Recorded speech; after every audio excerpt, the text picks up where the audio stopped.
Alright, we are live. Hey, Shadow, how did you guess the nickname I went with? But, yeah, sorry I haven't had streams the last few days. We couldn't do the Crystal stream on Saturday with Mega Meowstick because Steve, threw out his back and was in a lot of pain. And, I didn't do the Moon stream on Friday because I was trying to finish wrapping up the note-taking for the Legends ZA Catch 'em All speedrun I'll do this Wednesday.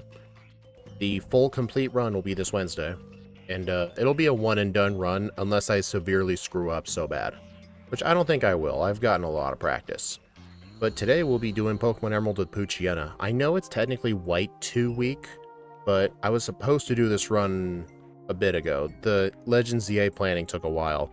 Like, I looked at the save files in game time at the end. The in-game time was at 16 hours, so that's effectively how long I spent planning. But it'll all be worth it, because I don't want to play the run like a noob. But yeah, hopefully y'all had time to look over the move pool and the stats, but just a heads up, we will need maximum attack EVs and a decent amount of speed. Axew only really made notes for Steven, because I asked him to.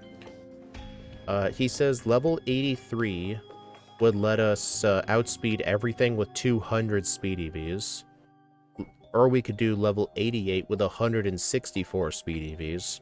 But no matter what, we're gonna need max attack EVs. Because we're just such a weak Pokemon. Like here at level 83, Skarmory is a 2-shot with Hidden Power Fighting at +5 Howl. So if we don't have max attack, a +6 won't even be good. Armaldo would be an 80% chance to 1-shot. Metagross 2-shot with Shadow Ball even with Citrus Berry. That's assuming Adamant Nature and max attack. But yeah, I started this stream late because PK Hex does not really like Pokemon Emerald much.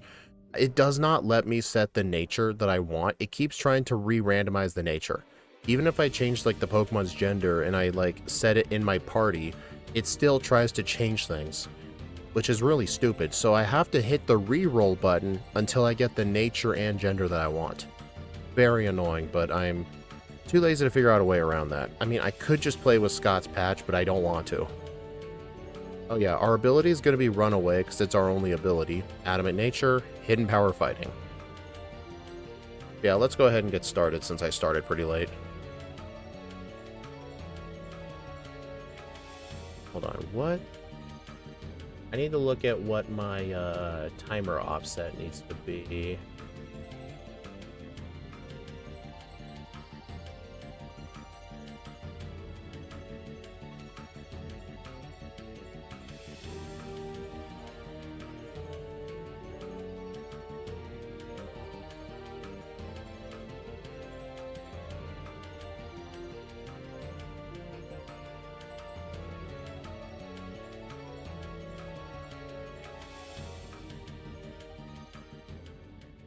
See, 15 seconds.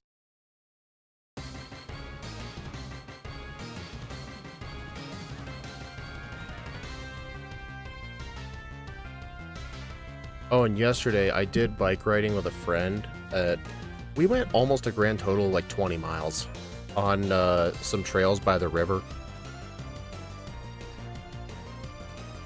But yeah, it was a lot of fun, although my legs and my butt is still very sore and hurting. Oh. Here's our moveset again, for those of you wondering. And here is our current tier list as it sits right now. Zigzagoon is at the start of the Wally tier with a time of 223. I think Poochyena is going to be worse, because Zigzagoon had Belly Drum.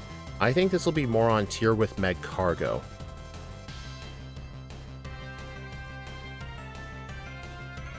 Yeah, I like bike rides too. They're a lot of fun. I need to invest in cycling shorts though. The ones with like the padded rears. So like when you sit on a seat for so long, it doesn't feel like your tailbone's being bruised. Anyway.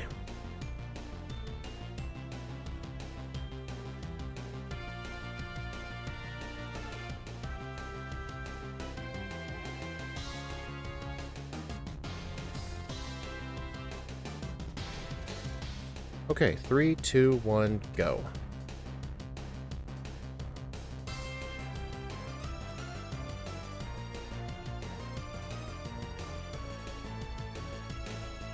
Dude, withdrawing the potion is so fast.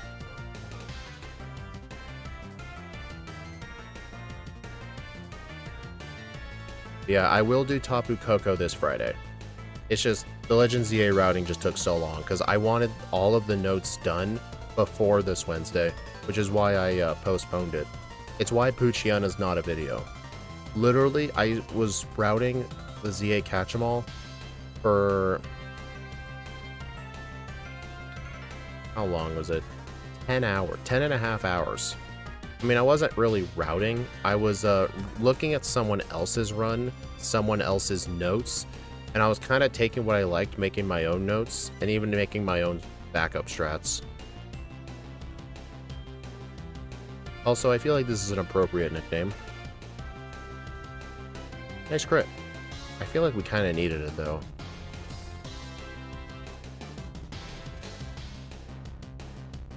No, Legends EA does not have the Tapus. I was talking about Pokemon Moon.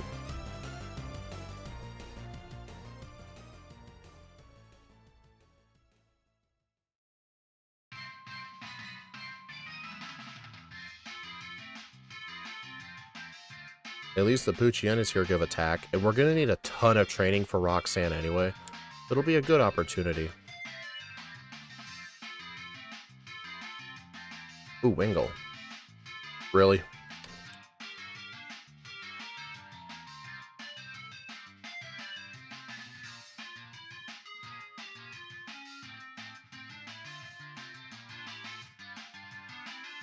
Yeah, this music's pretty funny. Hey, Masters. Alright, can I get a Poochyena, please? Not Poochyena, Zigzagoon.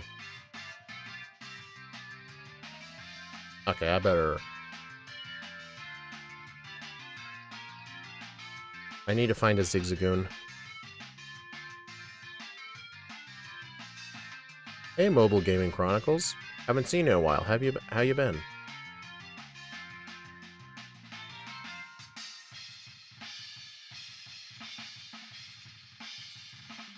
Wingull. I mean, Wingull gives speed. I still need some speed. How's the Latios Stallard? That's a funny name. I mean, I'm trying to find a Zigzagoon as an HM user. I like to catch my HM users up here where they actually have the better odds. Plus, I can catch them here and deposit them in the Oldale Center. You know, it's supposed to be a 20% spawn.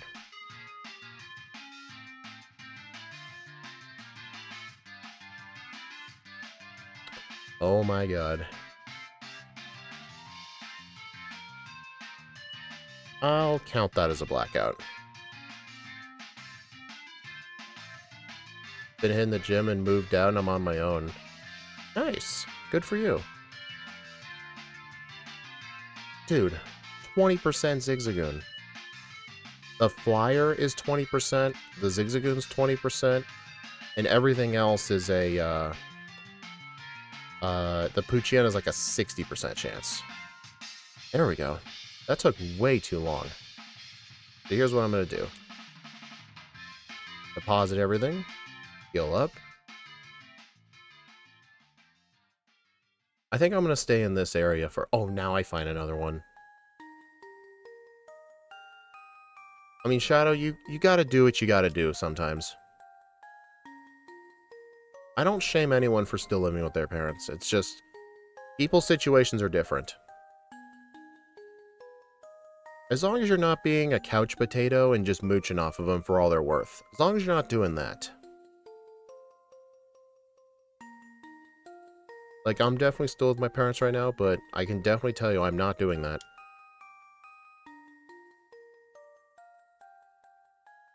I just view it as a way to help build my savings up further. Rather than just being on my own in some crappy-ass apartment with no savings and no, like, insurance and stuff like that. Like, if I was just completely booted on my own as soon as I graduated when I didn't know shit, I would be in a very horrible place. Because we all know school does not really prepare you for the real world at all. They don't even teach you how to do taxes.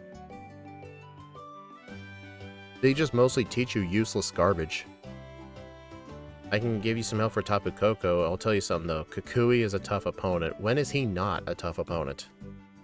Oh yeah, and I may have mentioned this already, but that whole thing with intentionally keeping a sack Pokemon in the party, like if I need one for a tract or something, keeping one in my party for the Kukui fight to make his Lycanroc use Stealth Rock, I'm gonna ban that strat. It would only be allowed in other games because you're expected to have HM users and there's nothing you can do about it. But in this game, you're expected to have you're expected to just have a team of one. So that strat will be banned. Everything got so expensive.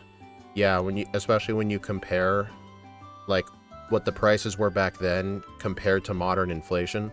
I mean, granted, like a house built in the 60s is not the same as a house built nowadays. It's just not. There's like a lot of economies and stuff. But still, like, it's just a really noticeable jump. Plus, there were lots of people my age who were tricked into going to college and like starting themselves out in the hole. They used to, but they removed home economics from the education system for some reason. Well, I don't know about where you are, N1, because I think you're from Chile.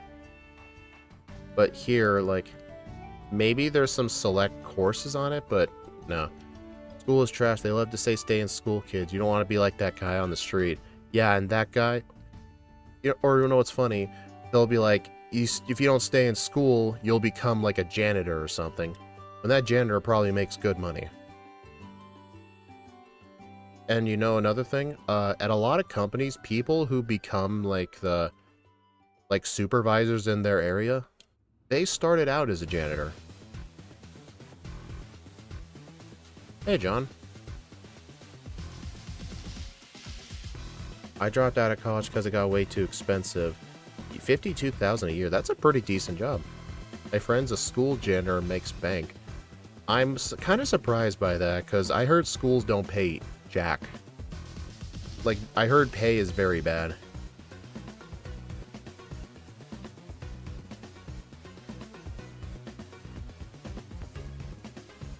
But yeah, like in my final year of high school, which was like 4.5 years ago at this point, me and my friend knew from the start we weren't going to go to college and go straight to work, but we were still forced to fill out like college papers.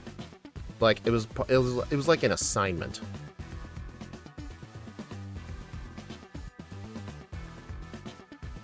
Okay, 50K range, that's still pretty decent. I think maybe the reason they say it's bad is because teachers had to pay to go to school. So when you like compared that to the price of student debt, yeah. The CEO of Australian McDonald's started working at 18 as a McDonald's worker. Yeah, you can work your way up. It just really annoys the crap out of me when people say like, oh, working at Arby's is not a real career. I mean, intentionally staying as like a burger flipper for 20 years isn't, but at the same time, like, you can easily, like, work your way up. And in the end, though, you kind of rely on those people. Like, think of, like, different positions. Like, imagine if some positions just completely disappeared for one single day, right? How would we function if, for one day, there was no garbage collectors? Things would be pretty bad, right? There'd be a huge buildup of garbage. Now, think of a day without HR workers. Hardly anyone's gonna notice. The jobs that, like, involve you, like, getting dirty, the ones that, like, the elitist college students like to frown upon, like, working those loser jobs, the loser jobs keep things functioning.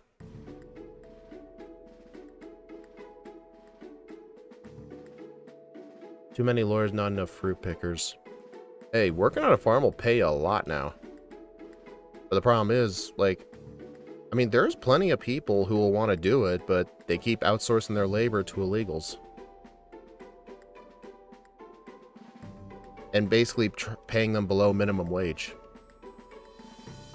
But they'll do it because they don't want to be removed from the country. That's why they're doing it.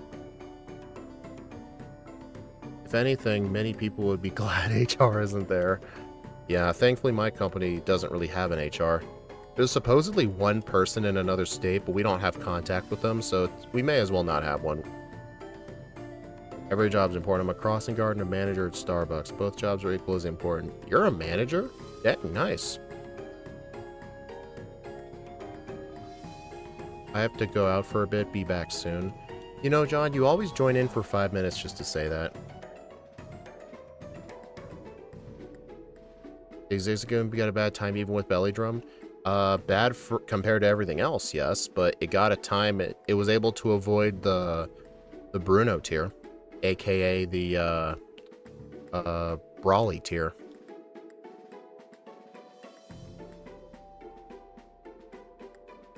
Alright, I think I'll train to level 13. It'll be way more efficient to do this training when I have Macho Brace, but if you think about it, I need the training for Roxanne anyway, so I may as well do the EVs at the same time. Because it's harder to train up for attack EVs in later parts of the game when there's a lot more wild Pokemon. Hey, yeah, Zigzagoon was able to avoid the Bruno tier and made its way into the Surge tier, aka the Wally tier.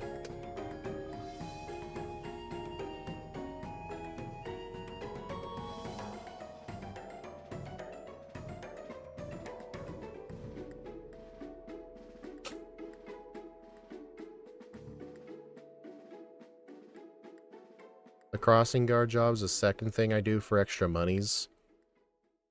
Yeah, I do worry about the day where I'd have to do a second job, but honestly, I can probably mentally handle one because there was a 3-month period in high school where I had to go to school 4 days a week. They canceled Fridays because it was during COVID. And during the Friday through Sunday, I'd work 3 days at my current job, which is the grocery store. And I'd be working Sunday through Thursday from like 4 p.m. to 6:30 p.m. Cleaning break rooms at a lumber mill. On Sunday, I had to do both jobs. So like I had to go to the store for 8 hours. I think it was a 7 to 4 job. And then I got a little break. And then I had to go to the second job. I had to do that whole thing for like 3 months. But I can guarantee if I wasn't really doing this YouTube thing at all, and like I had just nothing but downtime, I'd be able to do a second job. But I kind of treat this like the second job, even though it doesn't really pay well.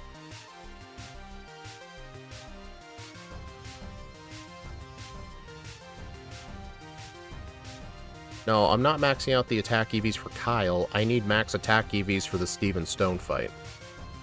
Otherwise, I'll either need an extraordinarily high level or it'd be close to impossible. You can... Yeah, your mental capacity is pretty strong, Shadow.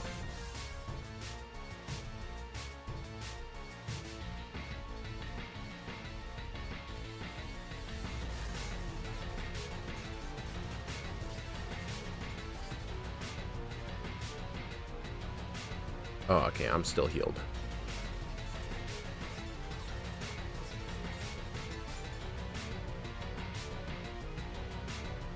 Yeah, I'm sure one of the greater things, Shadow, of living with your grandmother is at least you don't have to worry about paying for daycare, right?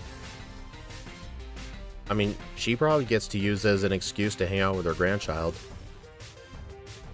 I'm sure she doesn't mind it.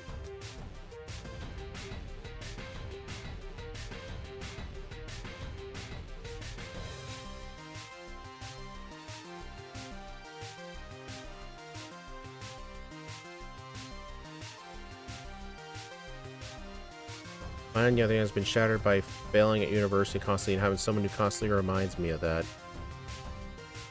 Wait, let me reread that. Mine, on the other hand, has been shattered by failing at university constantly and having someone who constantly reminds me of that. Oh, dang. Alright, kids, I'd be lucky to not pay for daycare as my wife's parents are retired. Yeah, honestly, that's one of the better ways to, like, have a family structure. Like, if you live, like, close to your parents or, like, other kinds of relatives, you can have like a giant family circle that's there to like help support each other, and it not only makes raising children a lot easier, it makes it a lot cheaper too. But It just became like the quote-unquote new normal over the last like 20 years. Like, as soon as you turn 18, you gotta move like 300 miles away to a college and essentially have little contact with your family outside of Christmas. Like, that's not the best way to live your life at all.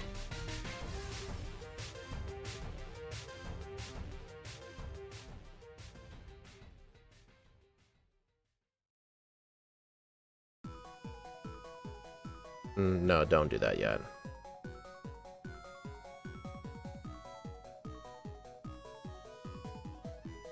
Alright, so here I'm gonna fight all the trainers. Alright, I do have Bite for Roxanne, so she shouldn't be that bad.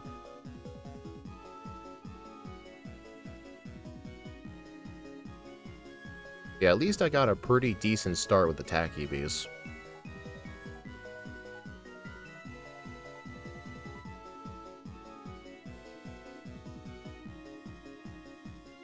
Uh-oh.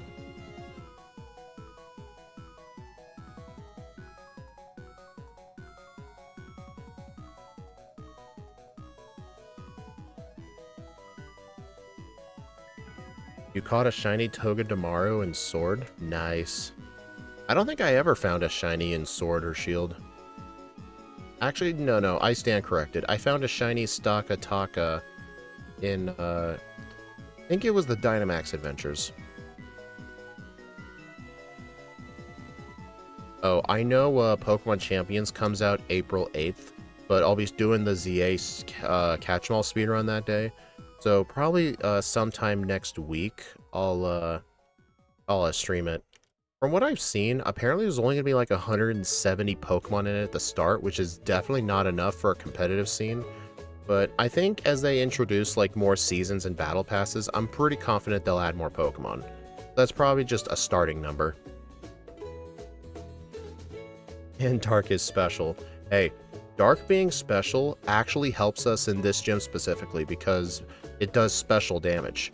If this was physical damage, that would have done like a third to the Geodude. Shiny Zygarde? I'm not really a fan of Shiny Zygarde.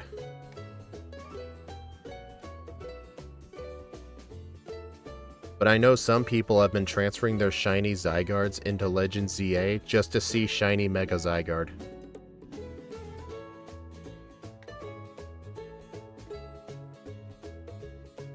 Yeah, it's 170 final evolutions, plus Pikachu. But it's not really consistent what they have and don't have. Like, they have some of the starters, but not all the starters. Like, there are entire, like, evolution lines that aren't represented yet.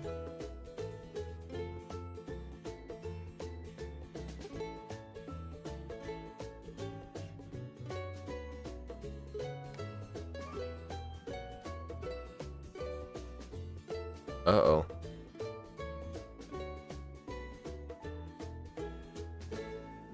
That's fine, I'll just keep the experience and try again. I mean, I'm not expecting 1025 either. I at least expected all of the evolution lines to be represented. Which would be like, what, like 400 Pokemon?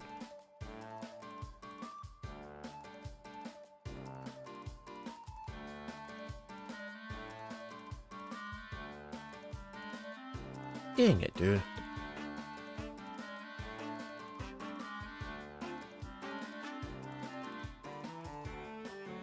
One gimmick per battle. My guess is it is only gonna be, well, I don't know. There was a trailer that showed Dynamax. It showed like Terastallization and Megas in the same fight. I'm not sure how those are gonna work. But definitely when the game comes out, I do plan on buying the starter pack, which increases your box space to 80. I don't think I'm gonna buy the battle passes though, because I can just straight up just do battles and earn the points myself. It'll be more work, yeah, but I can just do that. Oh, you know what's funny? The Pokemon Company released an example screenshot of a competitive Arcanine build. Their picture had an Arcanine maxed out in special attack EVs. And all physical moves. I'm not even kidding. It was in the screenshot. And they've been making fun of him.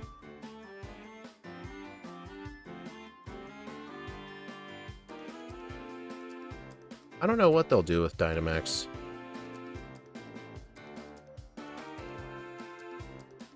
Yeah, I just know for the foreseeable future, all, like, competitive battles will be done in Champions. Even when Winds and Waves come out, they'll be using Champions.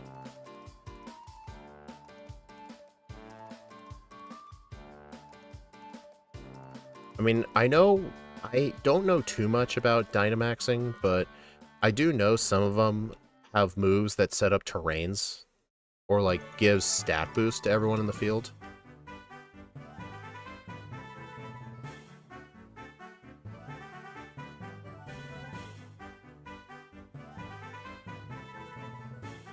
You know what? I'll fight him.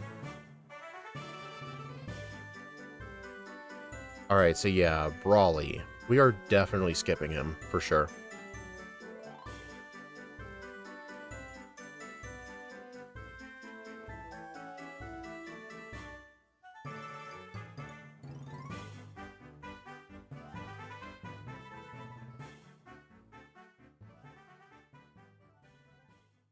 Oh my god.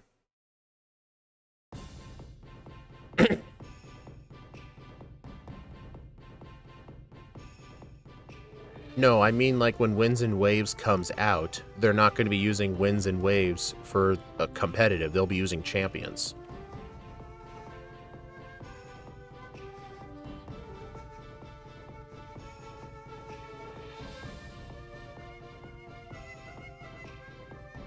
I may need the Granite Cave rare candy, so I may as well just go get Flash.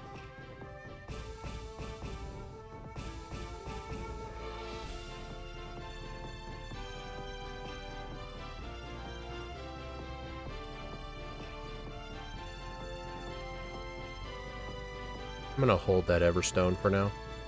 The moves are worse in my opinion because it's only one. Some don't provide anything extra in its signature moves, or some of them. I completely disagree. I think Z-moves are one of the best gimmicks. Like, I think Z-moves are massively overhated. I think people just hate on it because of the goofy dance.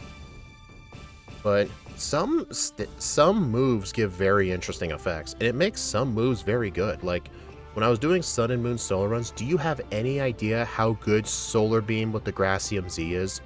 It actually turns Solar Beam into an S tier move in my opinion, because a lot of Pokemon just get Sunny Day, and normally Solar Beam in a solo run isn't that great because you have to pair it with Sunny Day. But attaching the Grass Z Crystal to it turns it into one of the most powerful grass moves in the game. Unskippable animations too. Not all unskippable. If you have animations off, it doesn't play that whole, like, the text pops on screen and the Pokemon moves around. If you have animations off, all that shows is the aura. So, like, not all of it is skipped.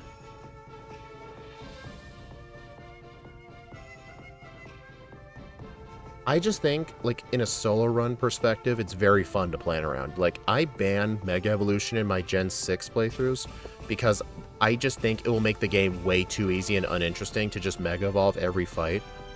But, allowing Z moves is actually it's a very interesting strategy because you don't get all the Z crystals at the same time, and you kind of just have to pair it with specific moves, and it might help in some situations. Like there was one playthrough I did recently where I had to use Z Rain Dance to give myself a speed boost for Kukui, I believe, and it actually ended up mattering. So that's actually a strategy I can use with most Pokemon. Since most Pokemon get Rain Dance or Sunny Day, they automatically have a move that gives them 1 speed. So it's honestly worth planning around, because it also comes at the cost of, I am so dead. It also comes at the cost of losing access to your held item, though. Oh, that's just great.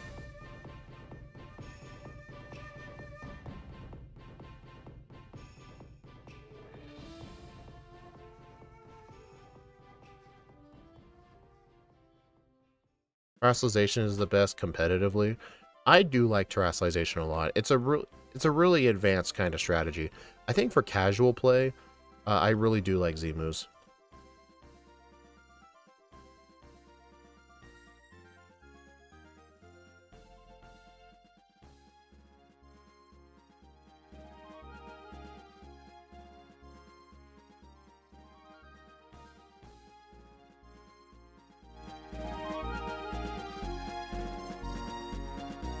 I don't know why the Pokemon Ranger themes in my music playlist are so quiet.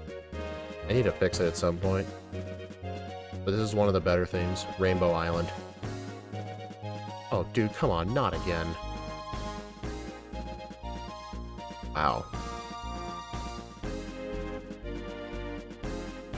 Yeah, I don't like Dynamaxing. I know competitive players loved it a lot.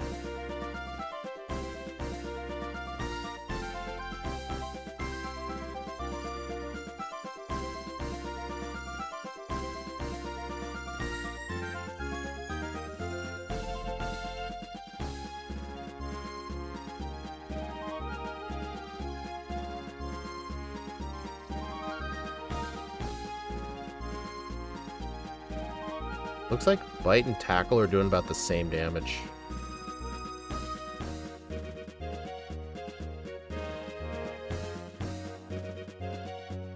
Oh, I actually saw a YouTube short earlier today on my lunch break from P-Cal, which Pokemon Challenges, the guy who does those hardcore Nuzlocks. He actually talked about a very broken strategy you can do in Nuzlocks and in casual play in general. It's so OP, he bans himself from using it. Let me turn down the music now. But yeah, what the strat is you actually intentionally put your Pokemon to sleep and make sure the turn they go into battle is the turn they wake up, so that way you can always avoid like a turn 1 Thunder Wave, no matter what. And apparently the strat is so broken, he personally bans it himself. I had no idea that kind of strat was even a thing. And I wonder if it could ever be used in a solo run. Like, you have a wild Pokemon put you to sleep, and you you use rest or something, you intentionally plan, like, fighting wild Pokemon to where the first turn of a trainer battle, you'll immediately wake up, and you can use it to avoid a Thunder Wave. I do kind of wonder if that could ever be useful for anything, but the problem is, it takes a long while to set up.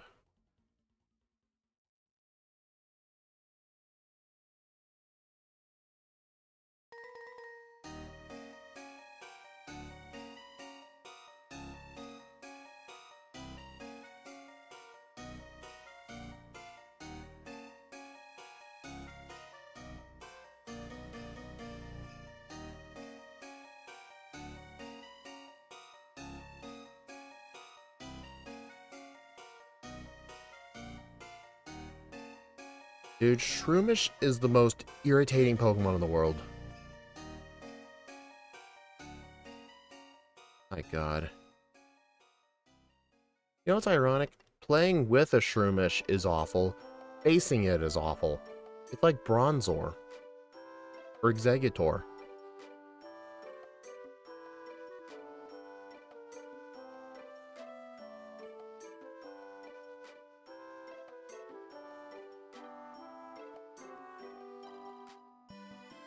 Competitive players were mixed on it because every fight revolved around it. Really? I might have just been watching too much Wolfie VGC at the time.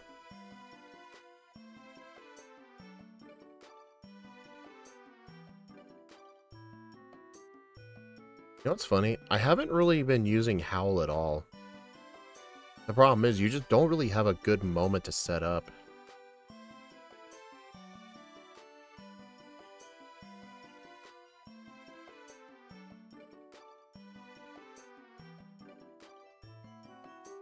Oh, yeah, the rival fight's actually gonna be very bad. I would technically like the Macho Brace as... Whoops. I would technically like the Macho Brace as soon as possible for EV training. But I do not see how I can beat the rival. I would have to set up a bunch of Howls and just hope it works. That might be something I'll try. I think maybe like a Quip and Oranberry. I mean, he's going to lead with a Wingull, I think.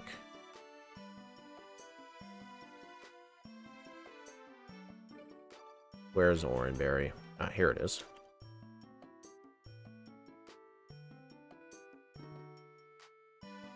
Probably... No, dude, I want Oranberry. What am I doing? How bad is Robin and Ruby and Sapphire? Her team is pretty much identical. She's still awful.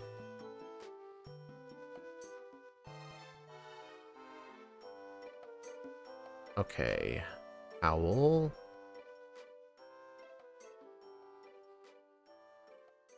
.36 speed on the Wingull. Yeah, that ain't gonna work. I should at least be able to outspeed that. I guess I'll do some training. Let's see. Electrike, give... speed.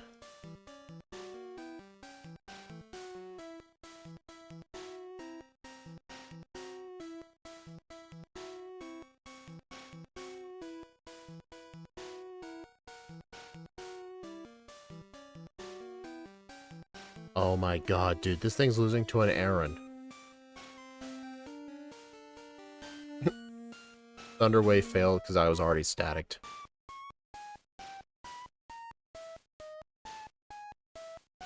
Pretty much everything in Generation 3 gets Secret Power. It's one of those universal TMs.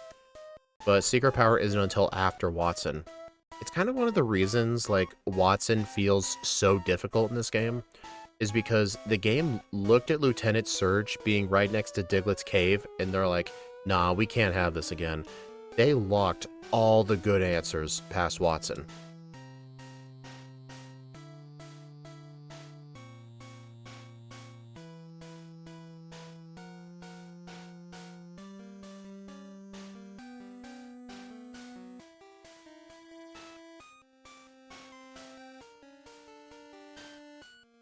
I don't know if he has artwork on Last Robin. Maybe he does?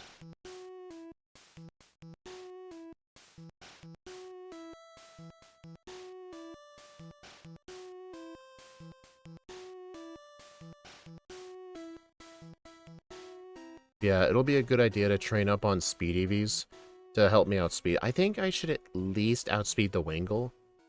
What's the speed stat of the Combusken? Does anyone know?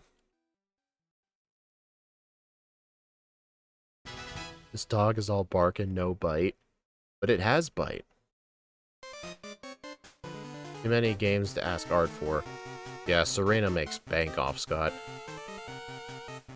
I think I once asked Scott if he gets some sort of, like, #1 customer discount. He said no. 31 speed on the Combusken? Okay, so, yeah, I should at least outspeed the Wingull. I feel like if I don't outspeed the Wingull, the fight's going to be very inconsistent.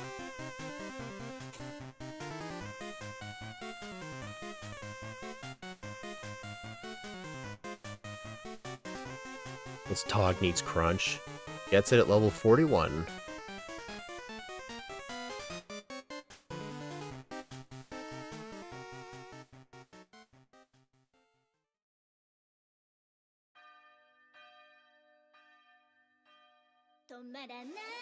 Oh god. What is this? Swagger. You know what? This... No. This might help. I think I'm gonna get rid of Sand Attack. I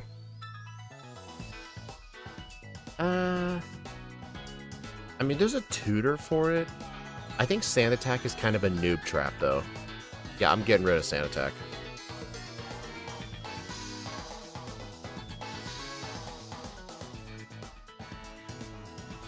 This cannot be an easy challenge. Has to be harder than a Nuzlocke.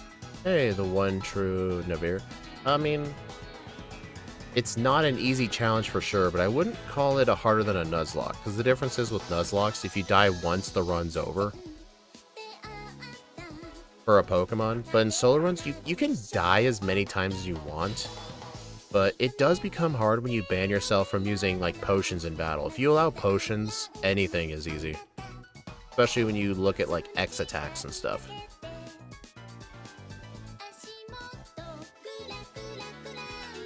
What game soundtrack did I rip this from? ORAS. This was in the ORAS official soundtrack.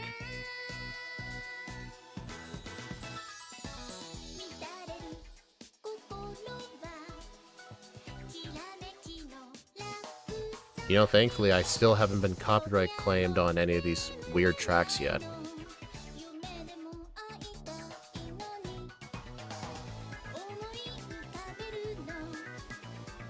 $34. Okay, so I think one more level I should speed tie.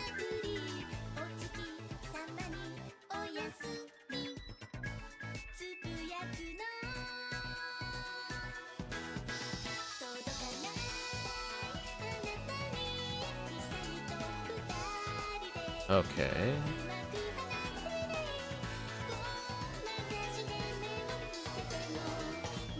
What does Oddish give? I think Oddish give special attack? Yeah. How's this in the Aura soundtrack? I think it might have been like one of those bonus tracks, you know, like when you would buy like a music CD or something. Some of them might have like bonus tracks on them that are like exclusive to the physical copies. Probably something like that. Because Game Freak actually did release physical soundtracks for some of their games, but they were only in Japan. And they never released them on like streaming or anything. But I mean, they have their own Nintendo Music app, but they really do not like adding Pokemon music onto that. 35.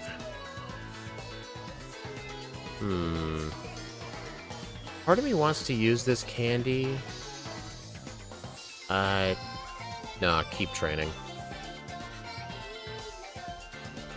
Oh god, the Trick Master. Oh. That track is hideous.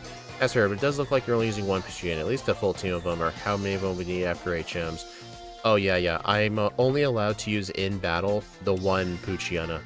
These are specifically for HM usage. If my Poochyena dies and I like forget to save, then I have to let everything else faint and black out to the Pokemon Center.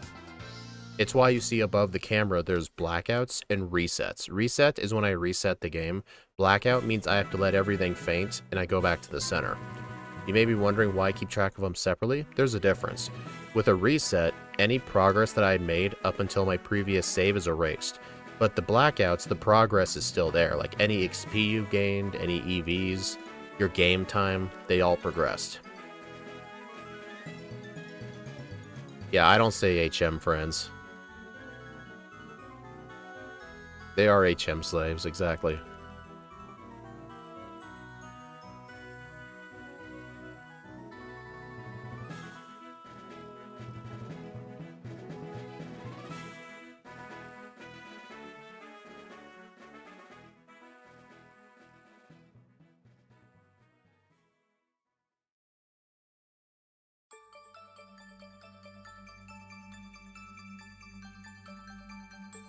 Man, I really need to play the other Mystery Dungeon games on the 3DS.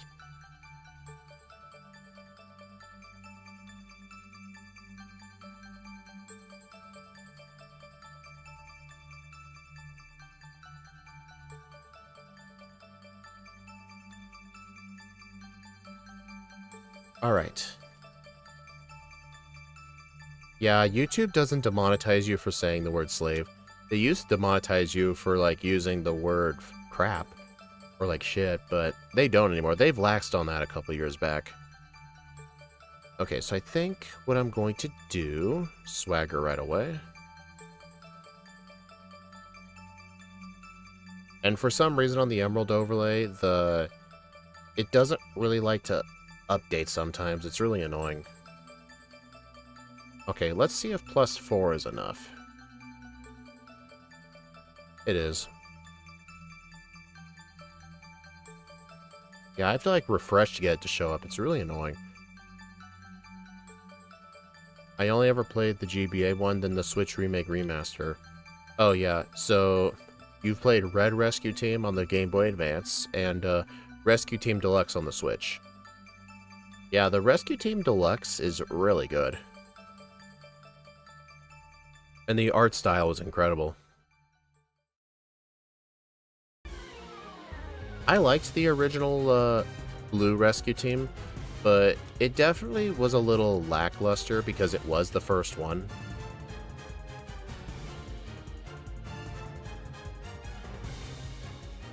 Man, I've got like no healing items.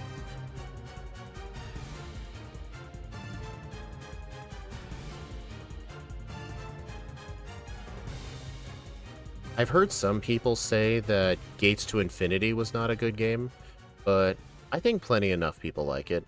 But the reasons I want to try is because the soundtracks are really good.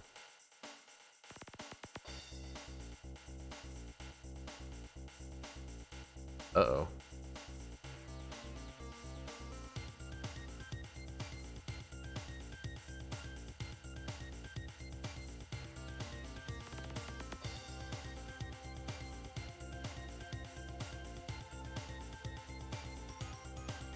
Post-game pissed me off in the original, but the DX made it playable. The remake made it harder.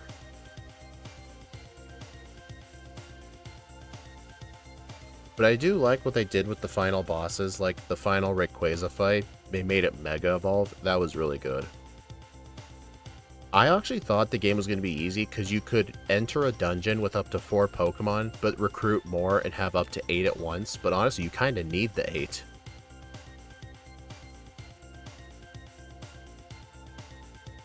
Also, fainting in the overworld because of poison, I allow that. As long as I don't enter a battle.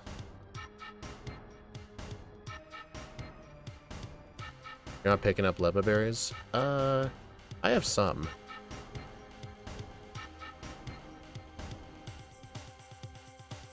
Alright, I'm gonna fight the trainers over here before I get the Macho Brace. Oh my god, I hate paralysis. You know what? I might actually go back to the route by the trick house and go get those cherry berries that are there. Probably buy some paralyze heals too. I've been paralyzed way too many times this run.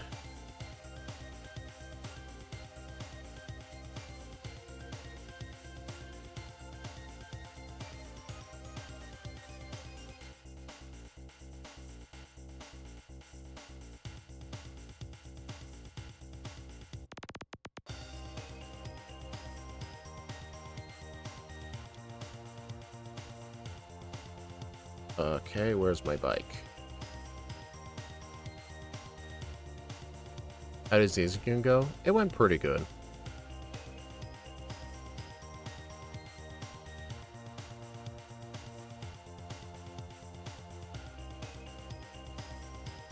Oh yeah, I'll get the Macho Brace after I fight these trainers, because these trainers over here don't really give the EVs that I want. Mostly special attack. I missed Emerald. I don't think I played since 2019. When I just played on my lunch breaks. It's nice being able to use the My Boy trait simulation thing. I could never figure that out. Yeah, my first time, like, I don't think I've ever officially beaten Emerald. Like, casually.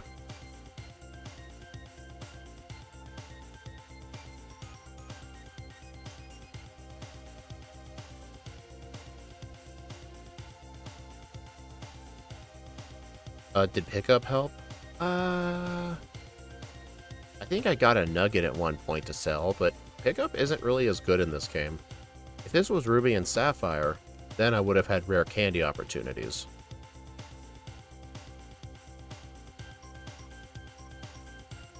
Alright, I'm gonna go ahead and get, whoops. Oh, good thing I deposited.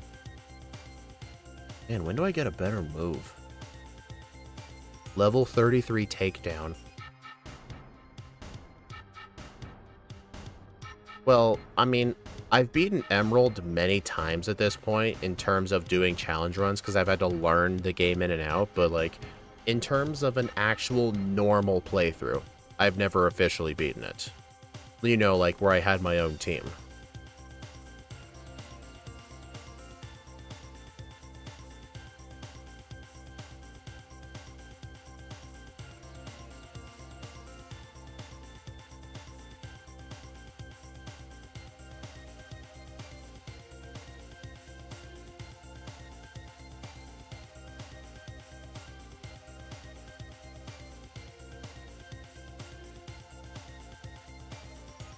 .102 physical attack ain't doing anything. Yeah, Malamar's stats aren't that great, but when Champions comes out, we'll officially know what Mega Malamar's ability is going to be. Because if its ability isn't good, then no one's going to use it. Maybe it'll... not huge power. Mega Starmie's going to have huge power.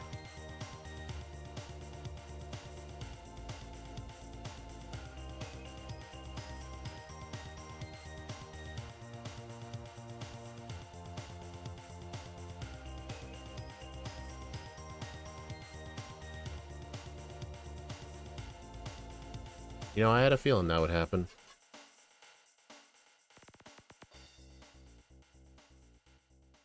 Yeah, I accept the blackout there, so that way I can keep the experience.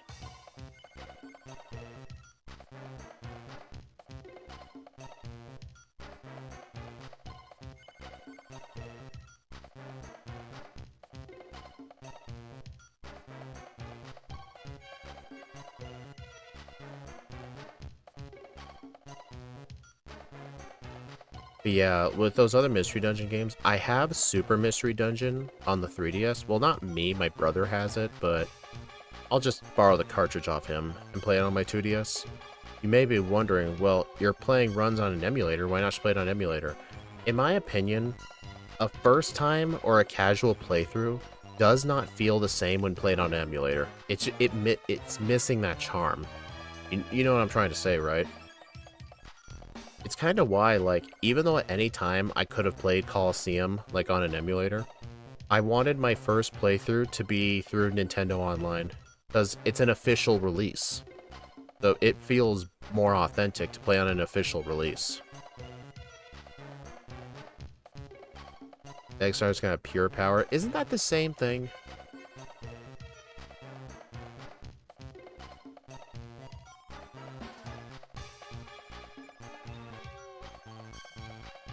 Well, at least I'm not paralyzed, so I should be able to win this time. Man, 88 Speedy Bees and 81 attack. I'm doing pretty good. There we go.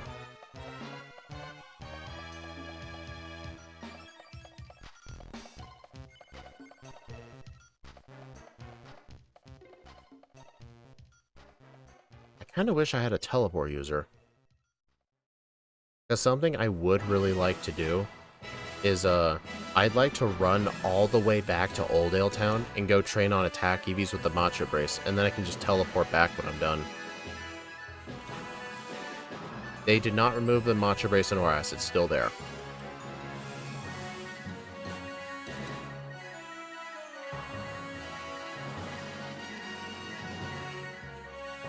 And I don't know why it does that sometimes.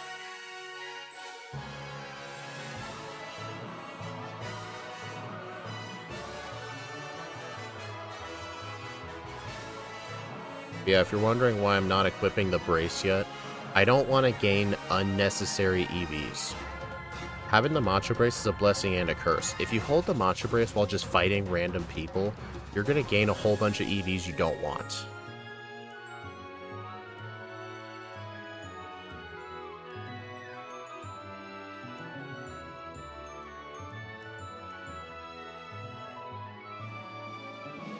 Takedown.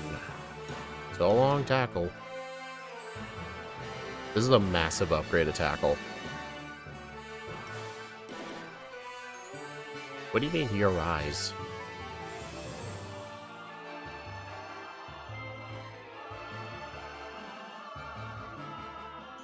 Oh, the refresh? Yeah. I don't know why the Emerald Overlay does that sometimes. Sometimes it takes like 20 seconds to load battle information. It's an inconsistent thing. I don't know why it happens. It's not a mapper thing, it's strictly an overlay problem.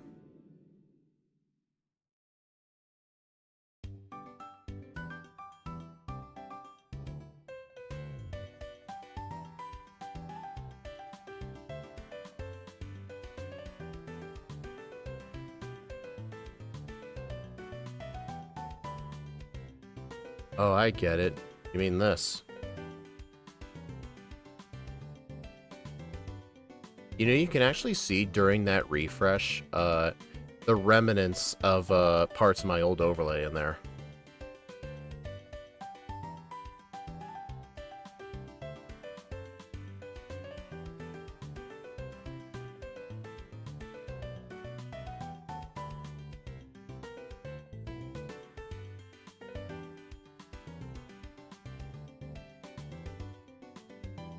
Alright, so I do have an interesting idea. I'm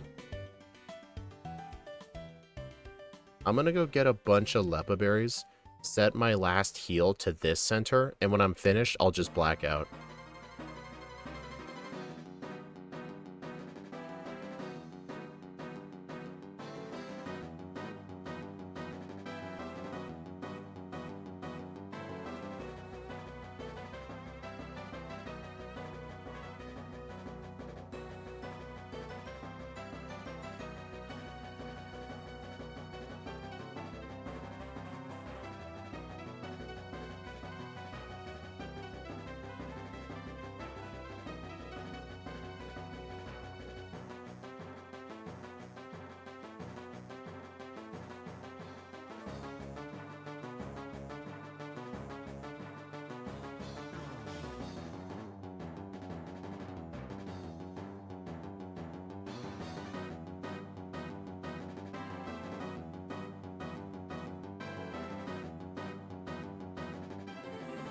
Alright, I'm gonna go max out my attack.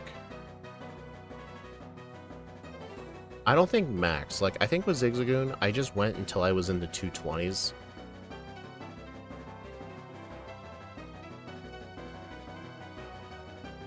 Yeah, it is a high maintenance move, but until I get Secret Power, it's gonna hold us over.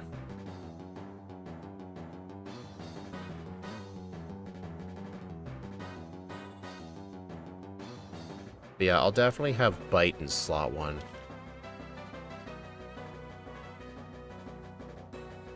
But let's see. What do I need for speed? 164 if I plan level 88. 200 if I'm planning level 83. I think the lower level the better, so I'll plan 200. So, how's everyone doing?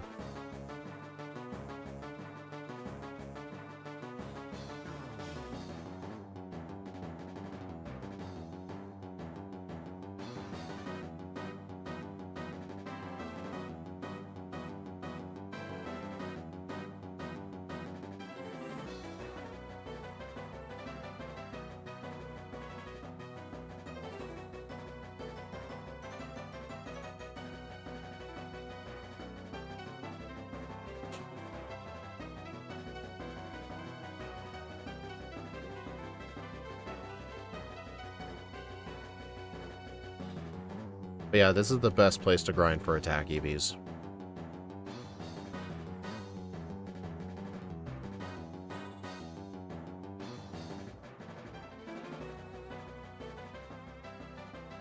It's good for speed EVs too, but it's a 40% speed EV thing.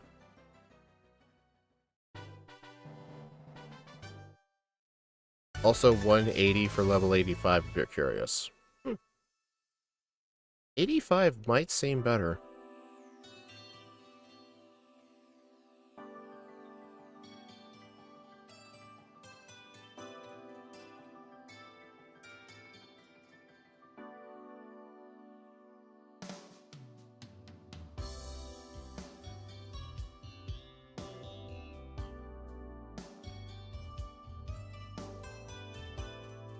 Dude, takedown only does 3 HP in recoil.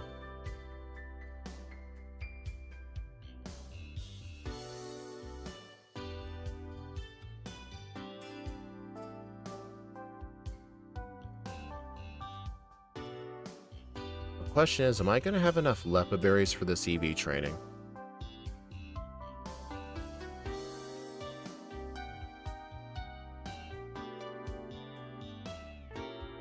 Are you fighting low-level Pokemon? I'm doing this for EVs. I need maximum attack EVs. And if I want maximum attack EVs, I have to do this now. That's why I have the Macho Brace.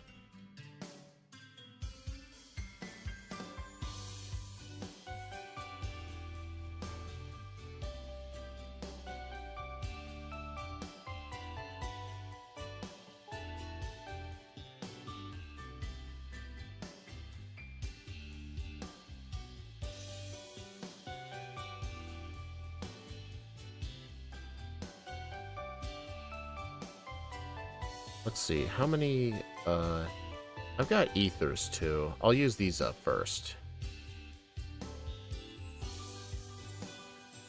Lepa berries too.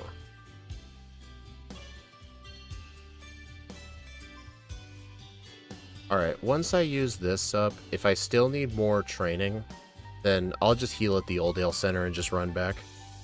I feel it's already too late for maximum attack and 180 speed. Well,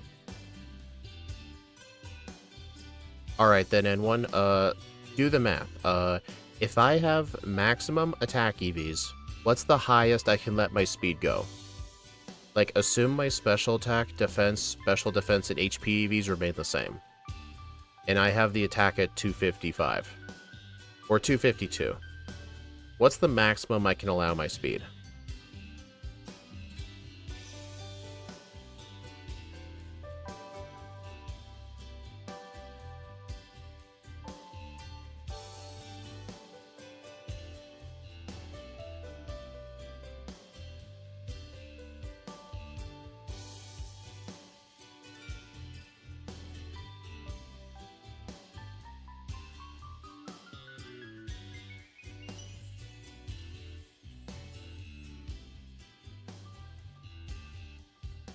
Can't wait to see the big number when you level up. Yeah, it's always real satisfying to see that.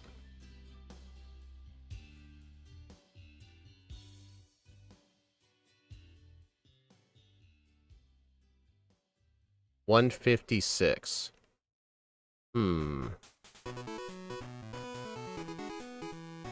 Hold on. We can use Pomeg berries. We get access to some Pomeg berries when we get to Fortree City. So, how about this? When I get to Fortree City, I'll use some Pomeg berries and train on some Zigzagoons. There's some Linoons actually nearby Fortree. So yeah, I think when I get there, I'll use some Pomeg berries and fight some Linoon. That'll correct my speed. Yeah, because the lowest I can really have for speed EVs is 164, but that's at 88. 156 would be like level 90, which is definitely too high for Poochyena.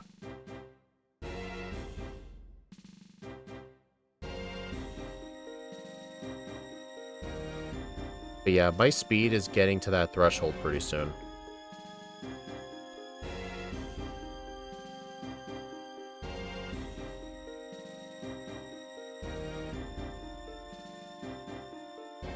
So here's what I'm going to do. As soon as I get to 156 speed, I'm going to only fight Poochyenas.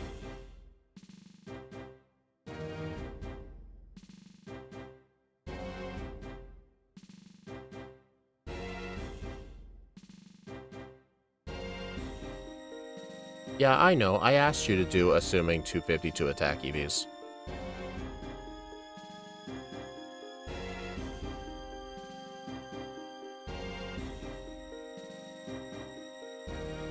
Alright.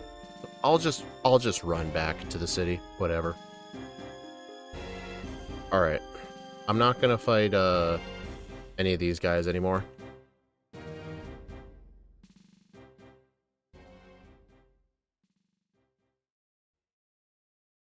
A 182. That is 9 more Poochyenas to get to 200. And then from there, I need to fight 26. So I need to fight around 34 more Poochyenas. Just a little unfortunate that this is the best place to find them. Oh my god.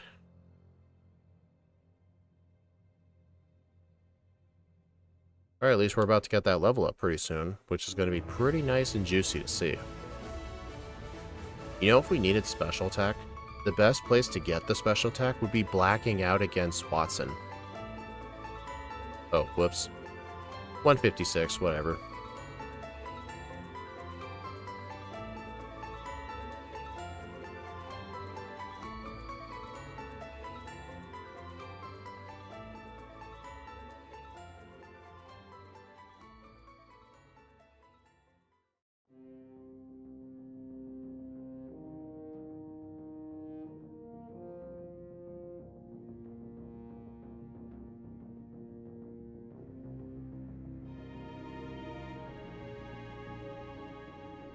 This dog's gonna be in the Bruno tier. Probably. Because, I mean, Zigzagoon didn't end up being in that tier solely because of Belly Drum. Belly Drum just helped carry it. It was getting to Belly Drum that was hard.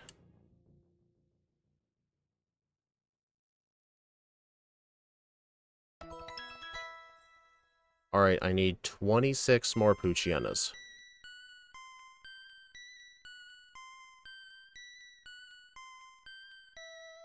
Alright guys, we're almost at the level up.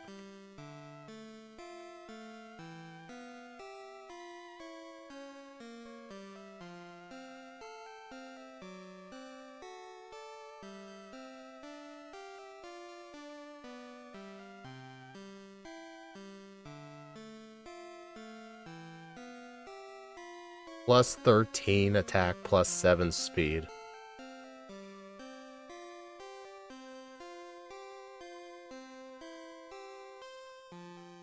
Still need a bit more Poochyenas. I mean, I don't think we need to go all the way up, but the problem is I am nearing the EV cap. So I can't just exactly rely on getting EVs later.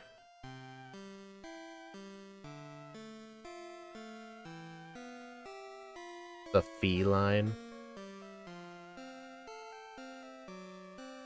Nah.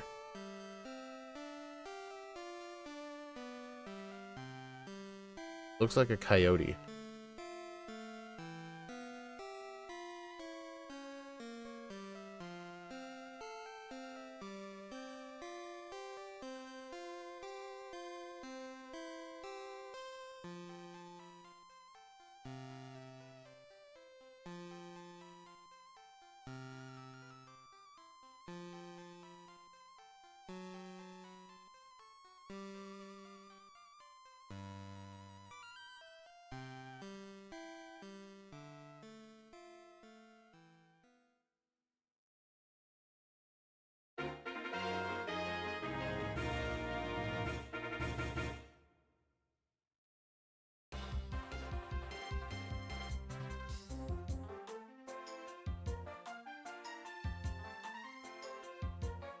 Oh, since tomorrow we'll be doing Pokemon White 2 with Behem, I remember for fun, I asked Scott in his Discord server, hey, I'm going to be playing Behem in White 2 on Tuesday. Should I allow Miracle Eye, or should I ban it?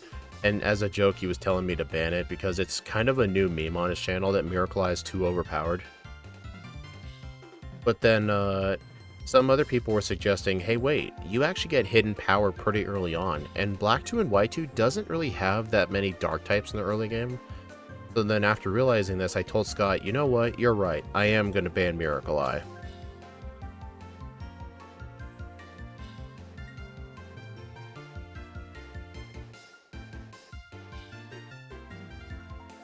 Alright, we're almost there.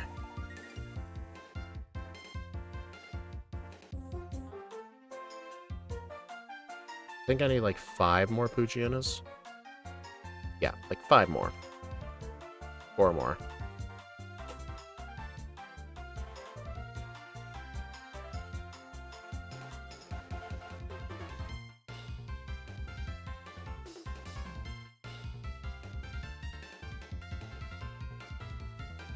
One more.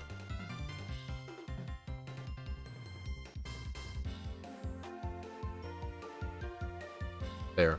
Alright, let's see if I can get any speed.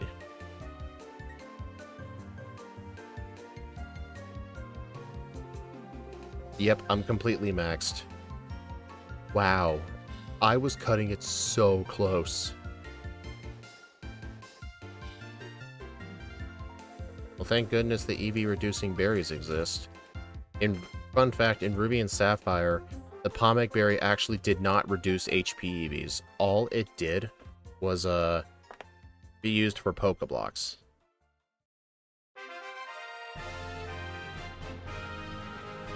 You know what? Let's give Brawly a visit while we're here.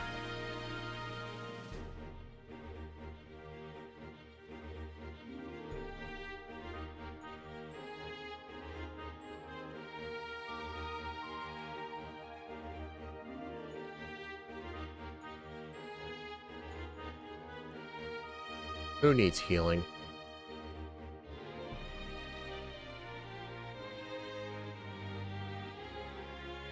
Yeah, funnily enough, when Scott did his Behem re-rank stream, he would use it and be like, he misclicked. He didn't mean to use it.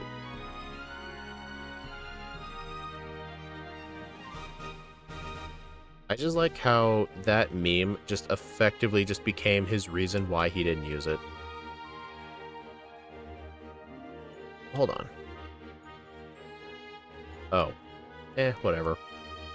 I was gonna get well, I need cherry berries. I better go withdraw my HM users.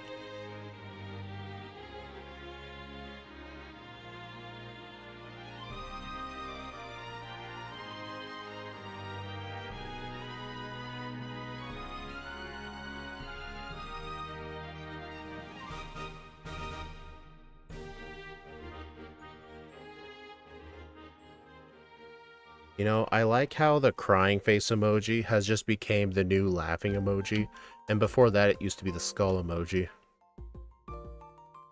Brawly second, what is this?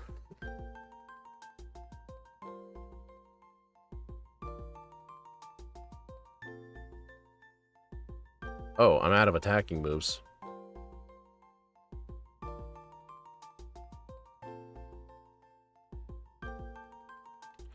I am dead.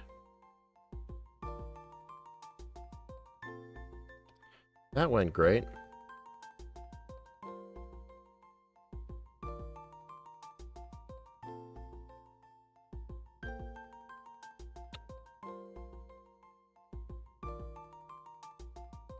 Good thing I accidentally set foot in Slateport. Yeah, I was out of attacking moves.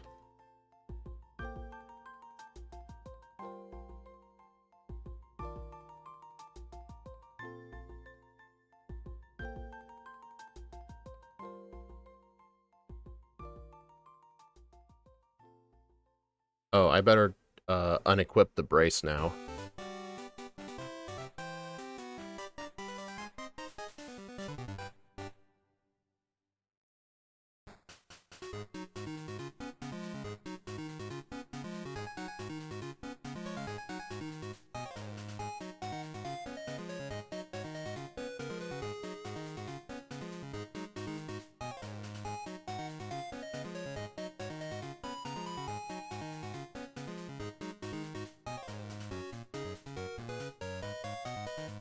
Alright, I think I can get away with one Howl here.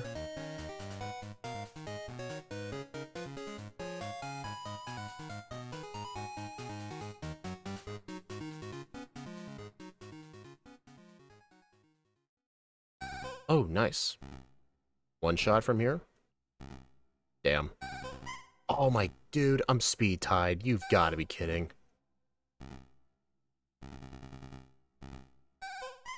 You gotta be kidding, dude.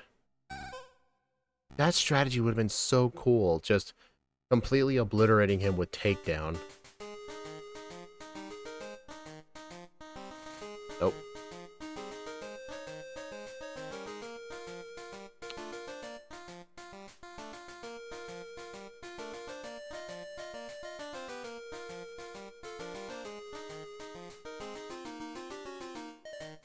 Oh, that's annoying.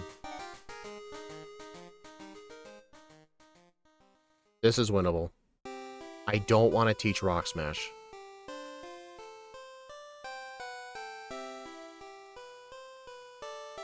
I need to keep the Cherry Berry going into Magneton.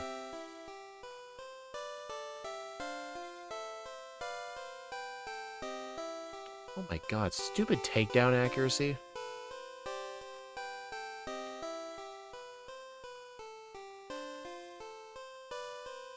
There we go.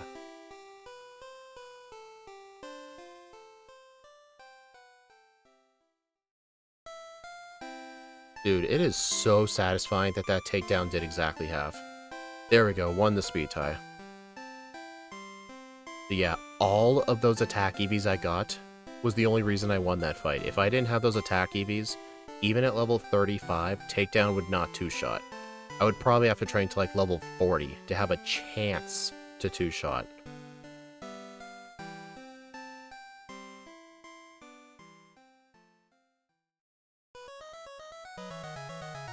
Oh, forgot Rock Smash.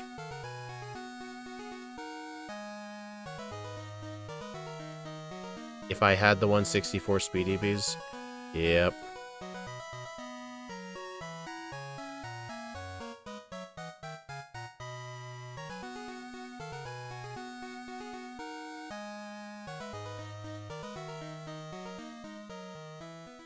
Alright, so yeah, from here, I'm only gonna fight trainers if I accidentally run into them.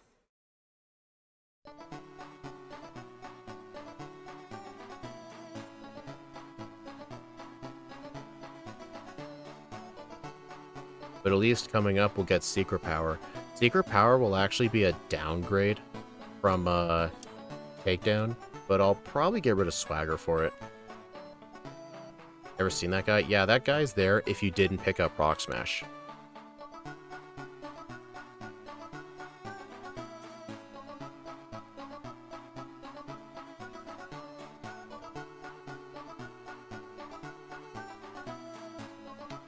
That's just great. Taunt? You know what? I could use that to block Mighty Enna's Sand Attack.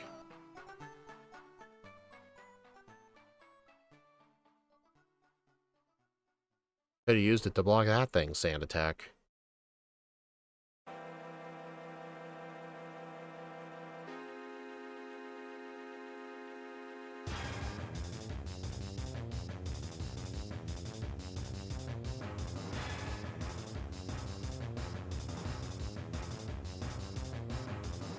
You know, fun fact, this healing lady is completely useless in Oras. Because in Oras, the rival heals you before this route.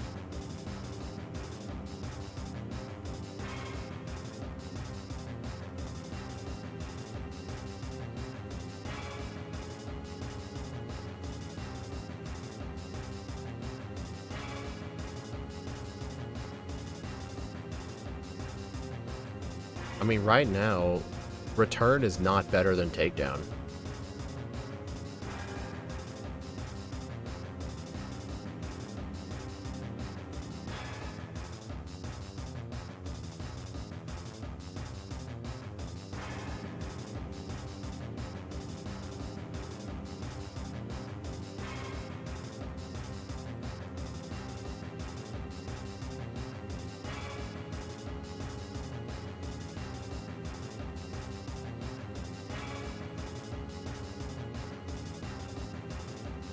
Alright, I definitely want to teach this thing Dig, so I think I'll get rid of Bite.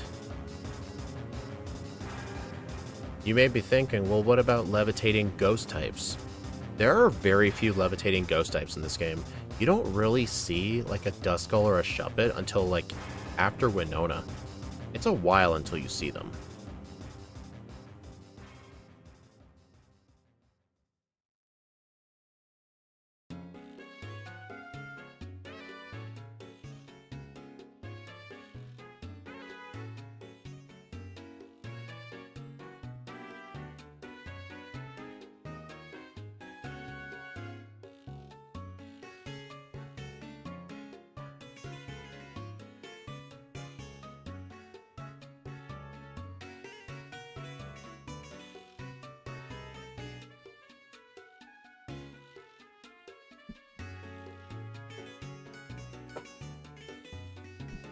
I'm sure some of you are probably screaming, hey, get rid of takedown, teach secret power.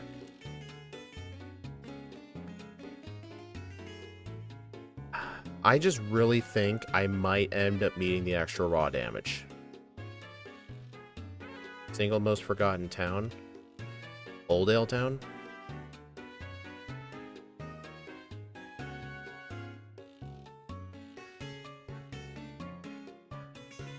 Alright, I'm gonna go... Actually, I can actually get the White Herb here to block Intimidate. Because, I feel like with most runs, you only really want White Herb for one of 2 fights. Technically, yeah, one of 3 fights. Either one of the first 2 battles against Maxi, or Sydney. I'm not gonna really care about Intimidate on Sydney because of my level, but I can actually go ahead and get the White Herb for the first Maxi fight. That way I don't have to worry about the Intimidate.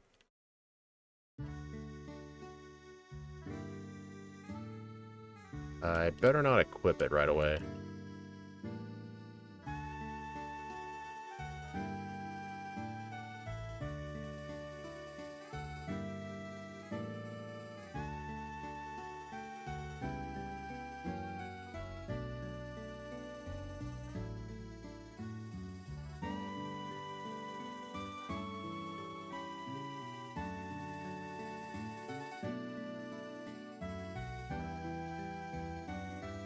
No 1 in 64 hiker.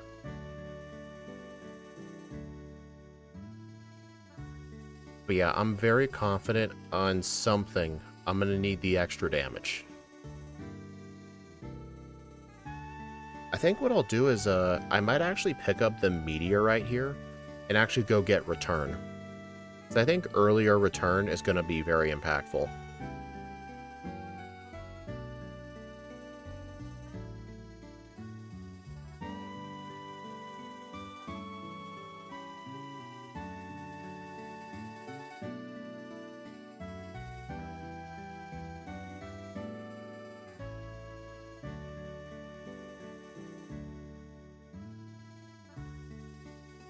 Phone's about to die. Went to the gym, forgot a charger. See you later, Masters. Alright, so here's what I'm going to do. I can guarantee I'm not going to one-shot the Poochyena. So here's what I'm going to do. Block. I'm going to use a White Herb. I'm going to taunt so it doesn't use Sand Attack. I knew it.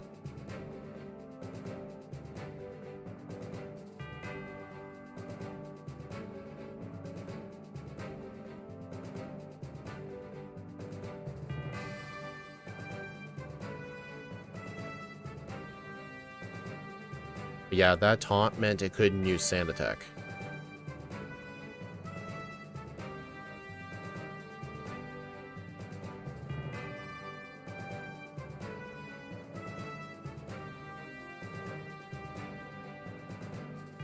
Technically, I can use Taunt on Flannery as well to prevent Sunny Day.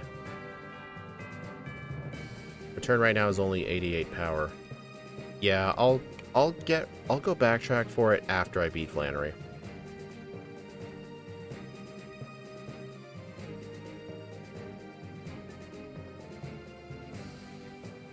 Because if I use Taunt right away, she can actually fail the turn.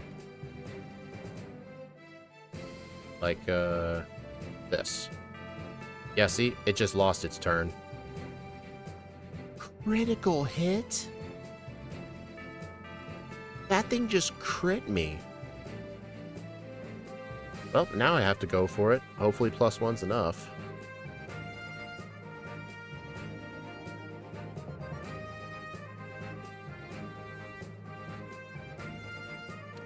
Okay, I feel like that was a bad idea.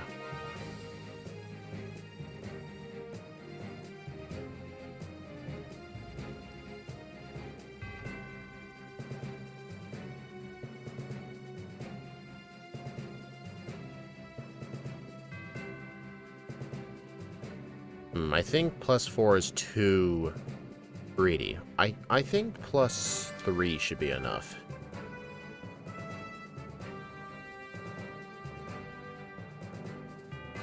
I'm gonna take down that thing. I don't trust it.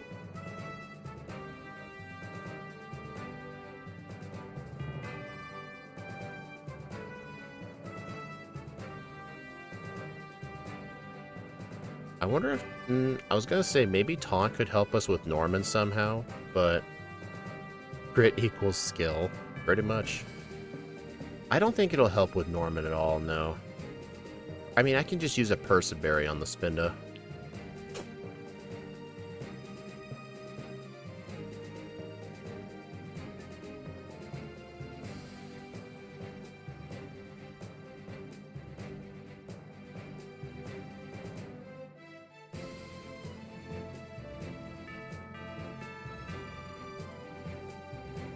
I wonder if Runaway out-prioritizes Arena Trap.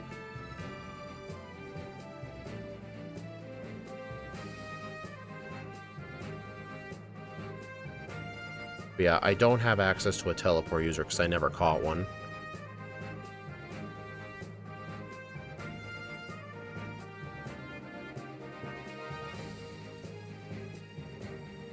So what's the quickest way back?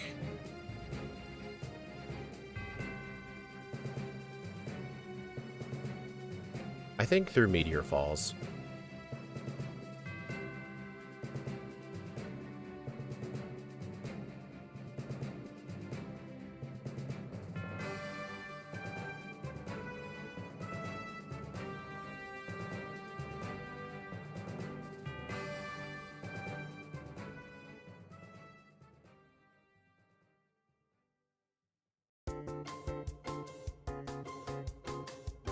I've never gone to Norman's gym this way before.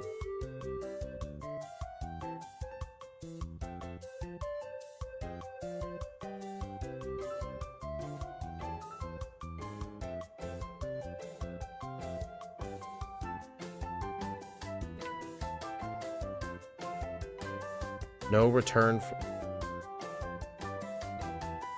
Oh my... Dude. Okay, that was... definitely my fault. Well, I guess I'll go the normal way.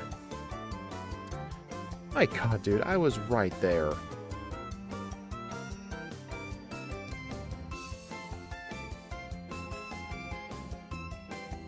I'd have to admit, that was pretty funny.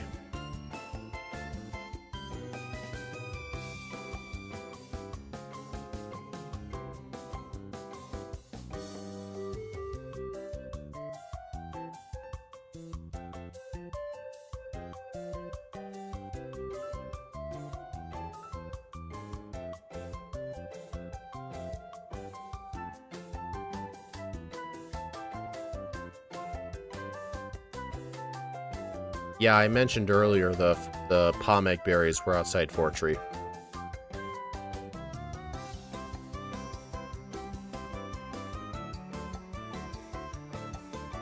Dude, that was so dumb.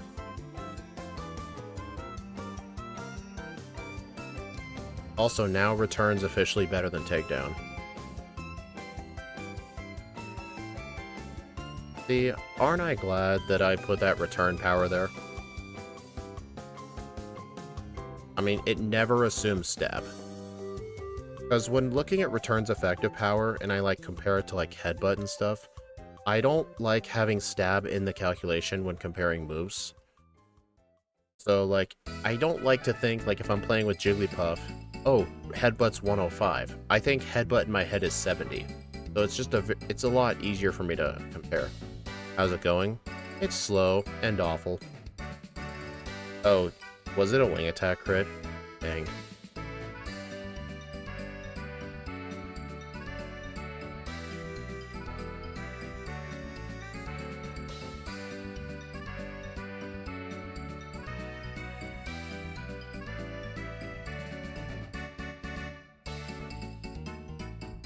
He likes to spam Teeter Dance. It's so annoying.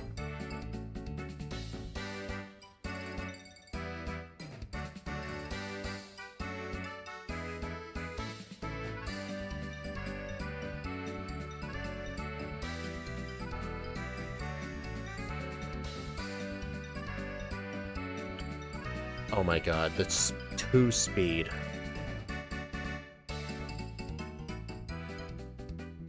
Okay.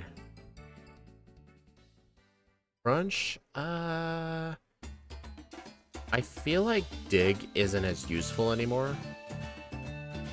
I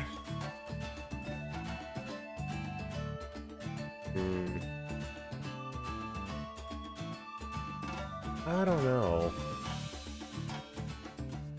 I don't think we can buy another... Can we buy another Dig TM in Emerald?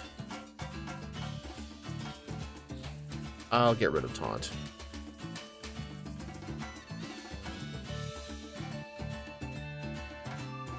There we go. I'll just do more training later.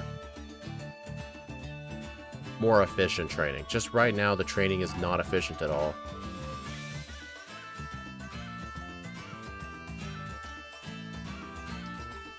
Plus, I can use Crunch here to avoid the counter.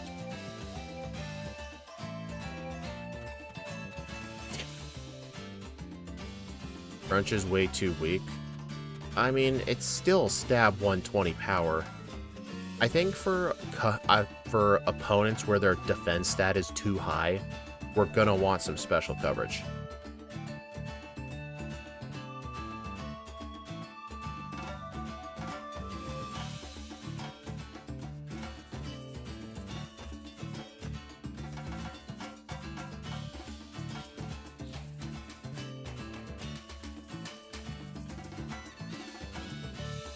Wow, that was close.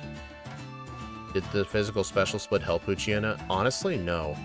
It kind of made it worse in some ways because, well, it's able to get better damage with Bite and Crunch, but it would make the rock types a lot harder.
I guess Crunch does have a use for being so weak. Yeah, true, but it's not like Taunt was going to be useful anymore. I think Taunt was very, very good for Maxi, but I think it outlived its usefulness. Sadly, it's not as good as in Oras, where in Oras you can use Taunt to block Curse because Substitute doesn't exist. Oh, whoops.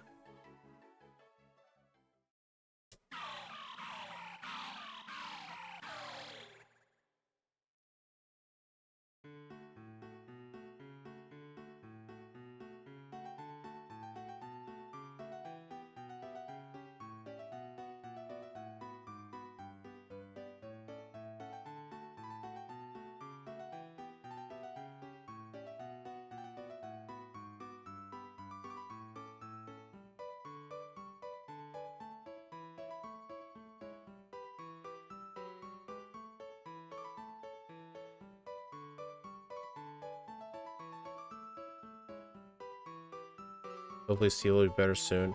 Yeah, I DM'd him earlier and asked if his back was doing any better, and he hasn't responded. I know he's online. Maybe he did respond while I was streaming and Discord did not ping me.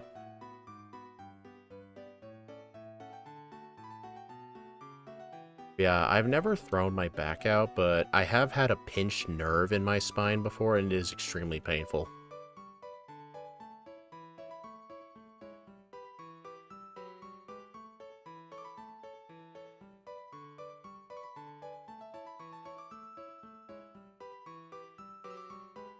Joe can go to sleep because I have school tomorrow. Well, thanks for stopping by.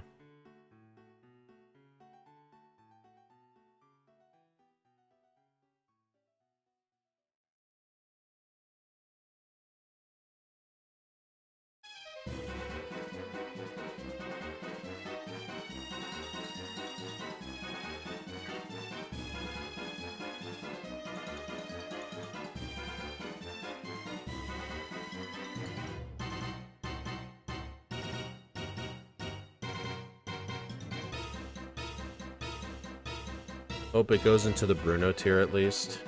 The Bruno tier is as low as it goes. Any lower is the impossible tier.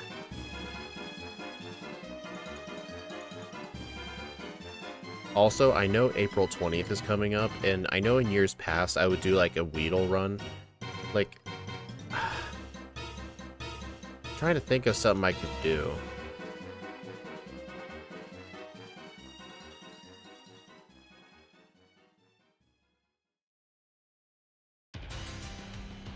I think the only game I haven't not done Modern Weedle in is probably Fire Red.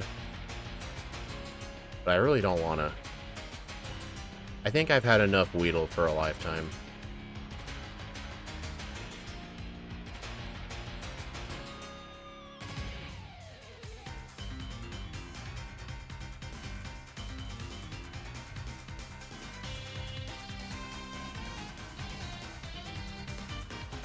Guess you're too old for Weedle.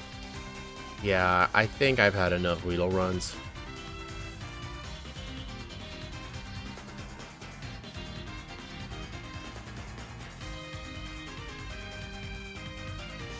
Oh my god, that's annoying.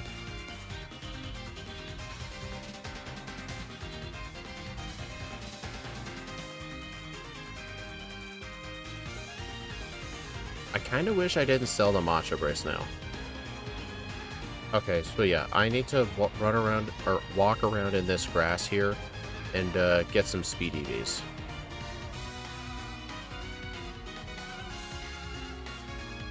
Let's see, I'm definitely going to need a higher, no, I'm aiming for the lower level, 83. It's not going to be possible for me to get 200 speed EVs, so 88, 164.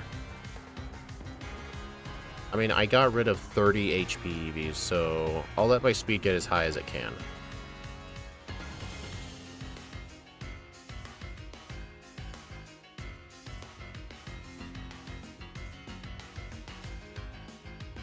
Thief, gross.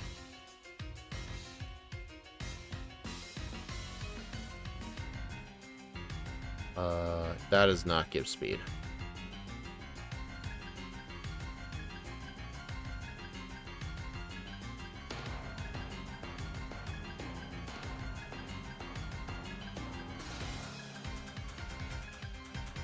Or 85 with 180.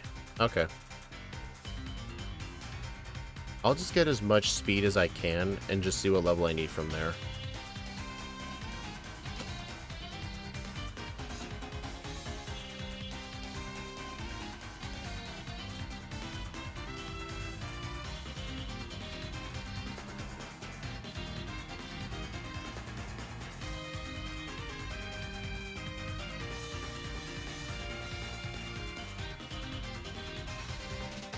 You know, as I mentioned earlier, in Ruby and Sapphire, those Pomeg berries did not lower your HP EVs. All they were used for was Pokeblock ingredients.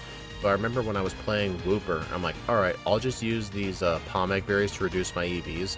And it said, could not use. I'm like, what? So literally EV training in those games is far more stricter, because you can't rely on EV reducing friendship berries.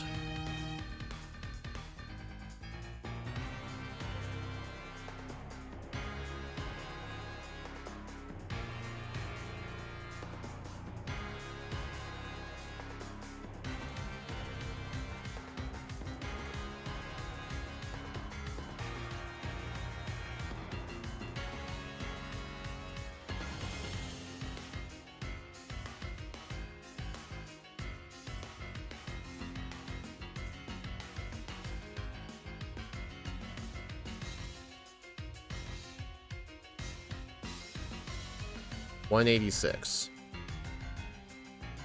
So yeah, it definitely looks like I'll be level 80.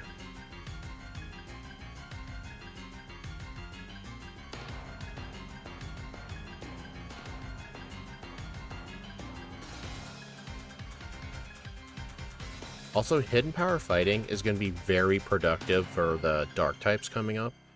I kind of wonder if I should get rid of Crunch now. I think the answer is yes. I think our moveset is so limited. I think Return, Dig, and Hidden Power Fighting is going to be all we really need.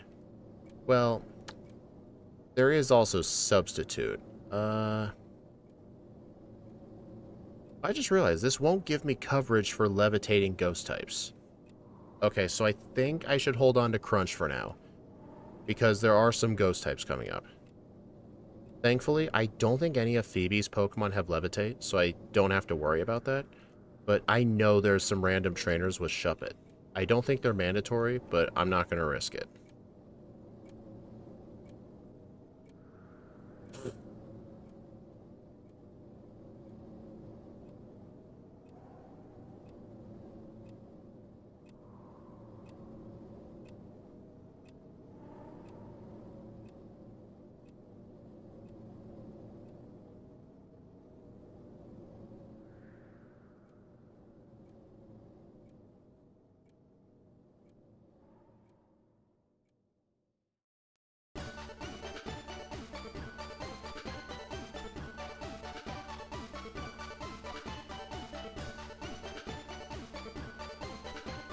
Hey look, Zigzagoon and Poochyena, that's what I played with.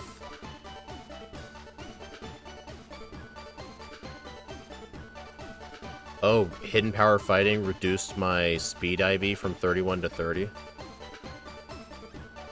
I guess it was a good thing I got a bit extra, otherwise I would have been speed tied.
That was an accident. Oh my my god, this guy's terrible. Your phone's back from the dead. Nice.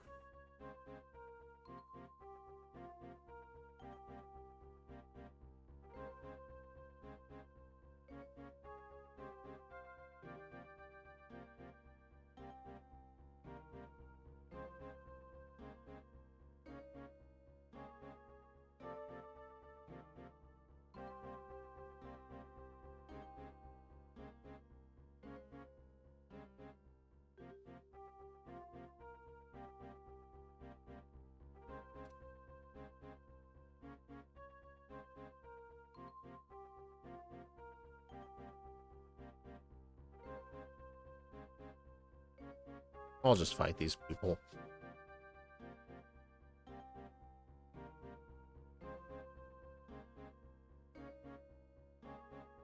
Alright, so there's 16 rare candies available in Pokemon Emerald. I used 2 of them, so I'll have 14 rare candies, and I need level 85 for Steven.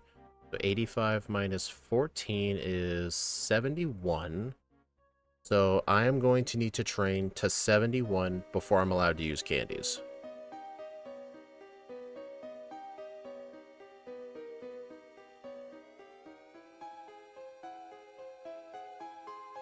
Oh, I'm gonna need Shadow Ball.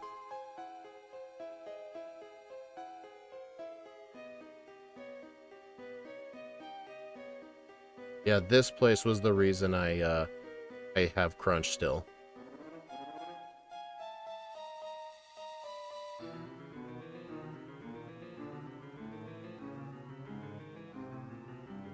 Oh no, not my Everstone.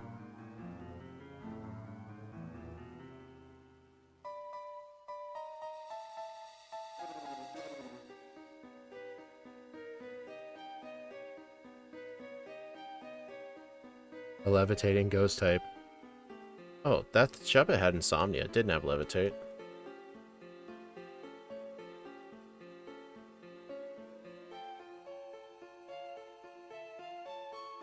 Oh my god.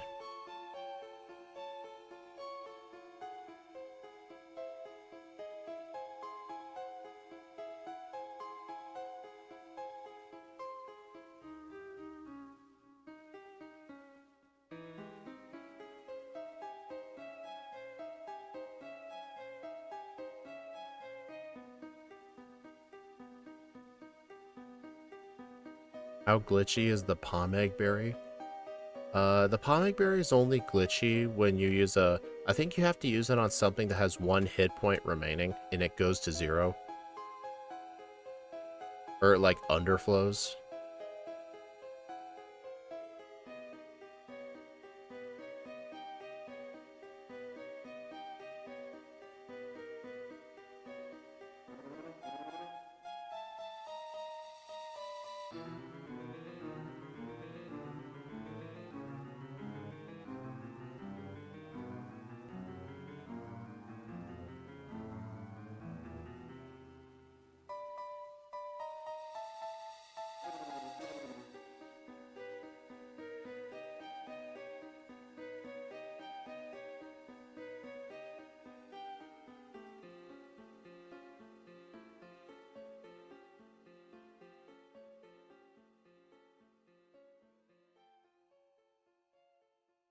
How many Mons who look like they have Levitate do not?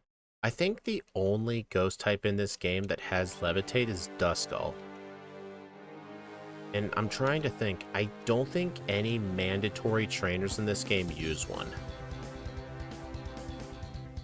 Hold on, am I gonna want Substitute? I'm gonna want Substitute.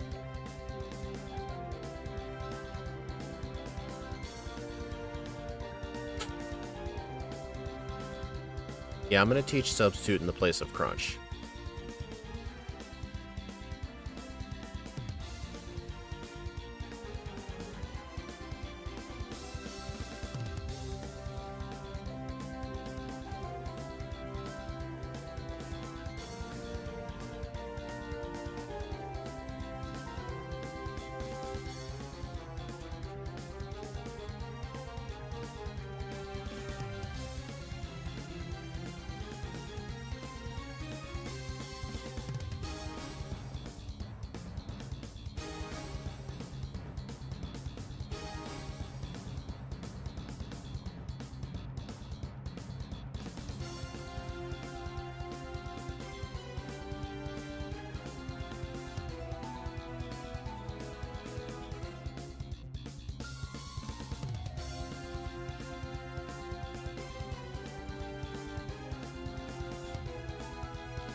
Whoops. Hey, look! A magma grub with a Poochyena. How rare.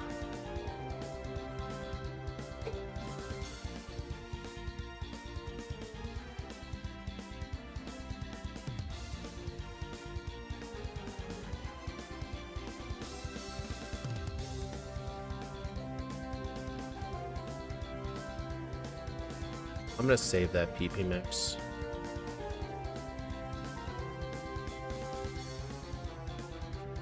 Actually, I think I'd be better off deleting Dig. Normal and Shadow, or Normal and Ghost hits, I think, everything for neutral coverage except Steel types. Do you guys think we can get rid of Dig?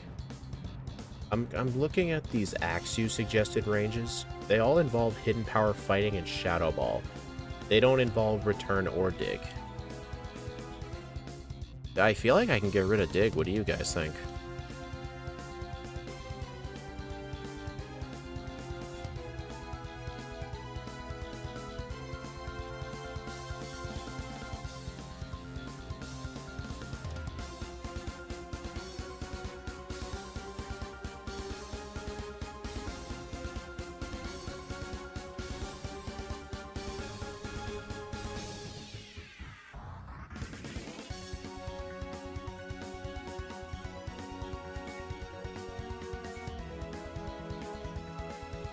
After Maxi? Yeah, you're probably right.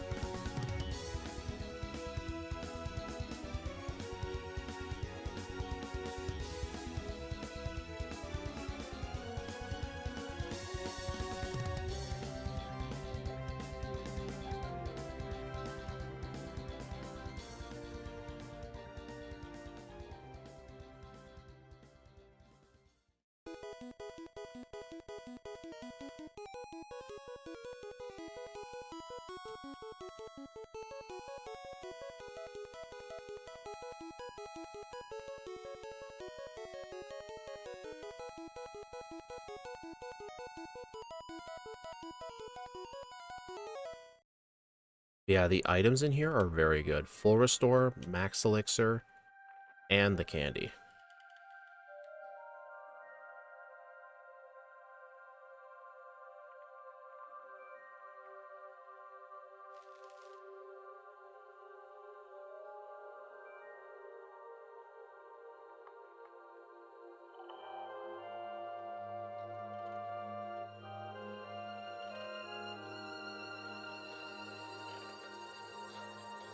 Yeah, this will be my final moveset for a while. I don't think I'll really need Hidden Power Fighting until probably Steven. Because, I mean, for Sydney, I can just use Return. Yeah, I think just Steven.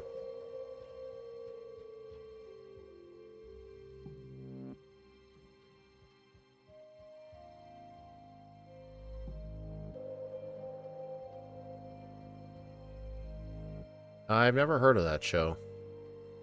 Bro, seriously?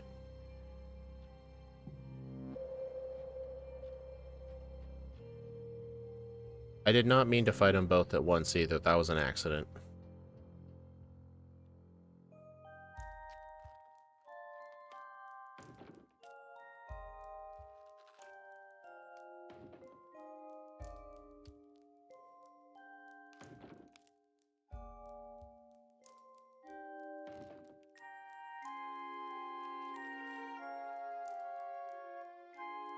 Yeah, remember, level 71 is when I'm allowed to use my 14 candies.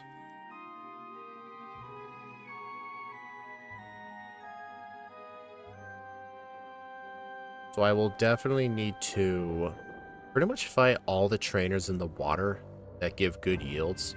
And then whatever XP I still need, I'll blackout train in the league. But from what I've recalled learning through other runs, Sydney does not give as good of XP as people think. Blackout training in the league is only worth it if you're able to at least beat him. Like, if you can at least make it to Phoebe every single time, then it'd be worth it.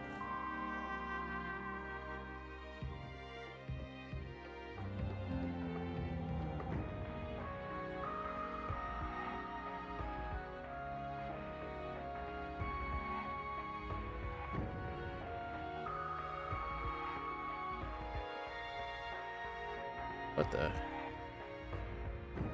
What are these people?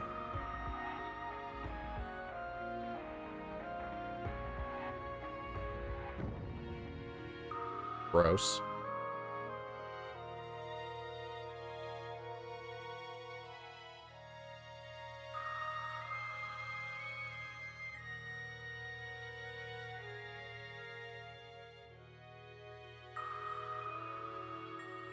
Oh, I better get the candy in here.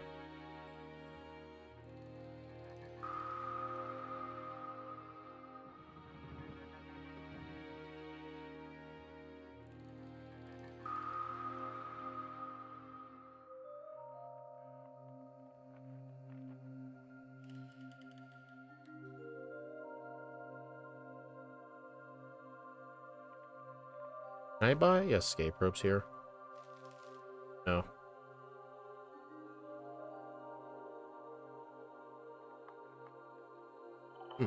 Or there was a trainer there.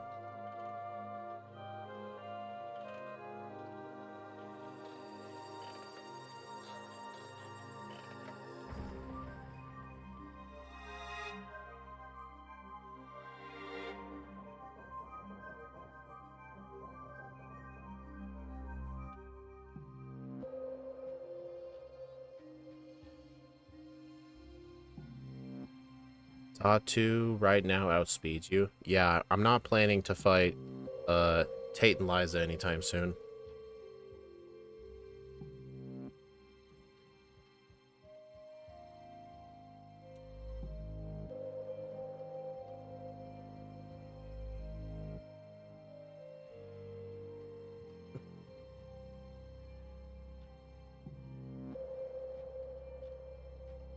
You know, on the bright side, with Poochyena being in the medium fast group, it actually benefits us that we have to grind to a high level. Medium fast will actually benefit us.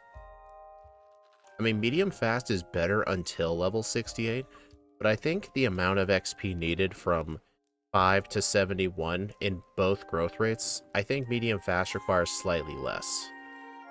Someone can go verify that on Bulbapedia if they want. There's a little experience chart. I'm pretty confident the grand total XP value for level 71 compared with medium fast and medium slow, I believe medium fast is slightly lower.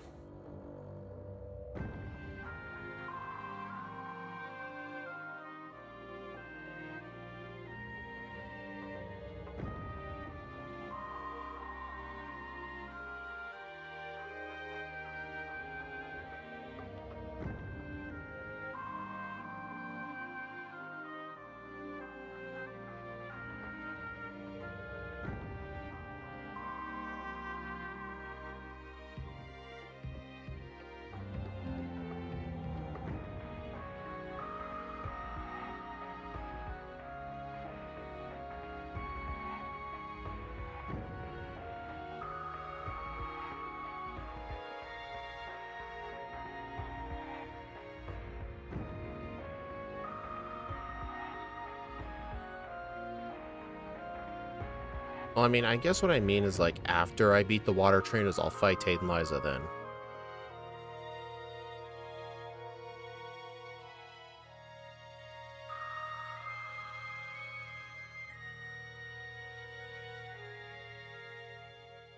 Oh yeah, this is one 357,000 for medium fast at level 71 versus 360,000 for medium slow.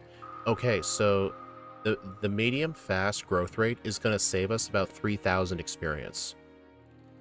Yeah, Poochyena will actually benefit from this growth rate.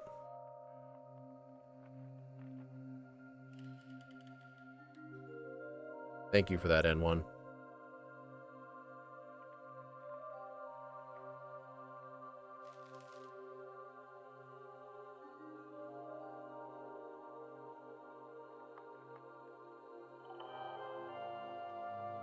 I mean, obviously, if we were in the medium slow group, we'd be gaining levels faster. Like, we'd probably be at like 56 or 57 right now. But at the same time, the amount of extra XP we need would go up. That's kind of nothing considering it might have forced you to use an extra candy on Norman. That's a good point. I had to use 2 extra candies.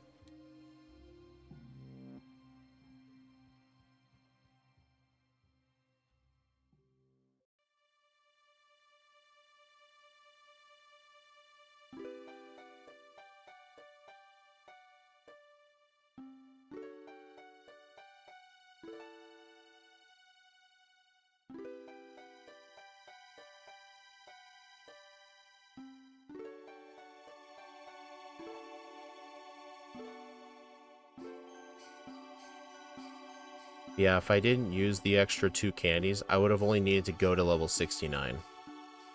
But the outspeed was just so annoying. I feel like if I had planned my EVs better, I could have prevented that.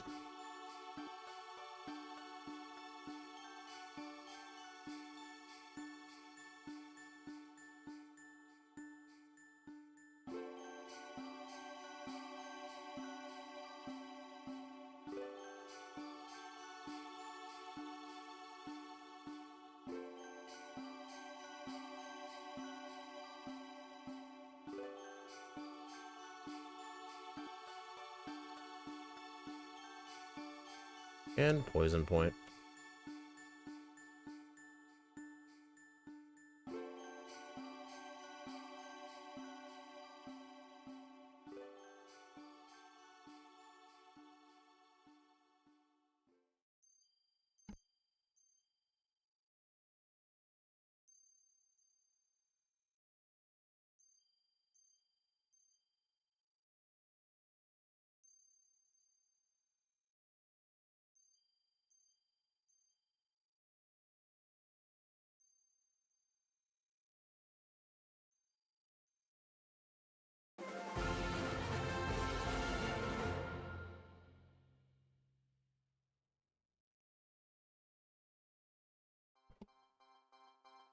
Oh, I really should have used the substitute.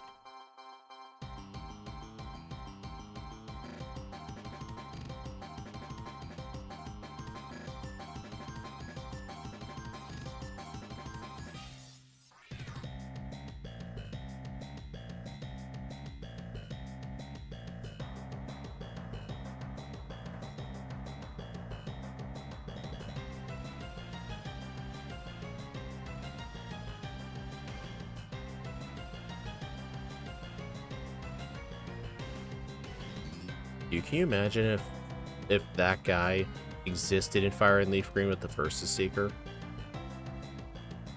Dude, that would be insane.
Alright, here's Cool Trainer Warren on vacation.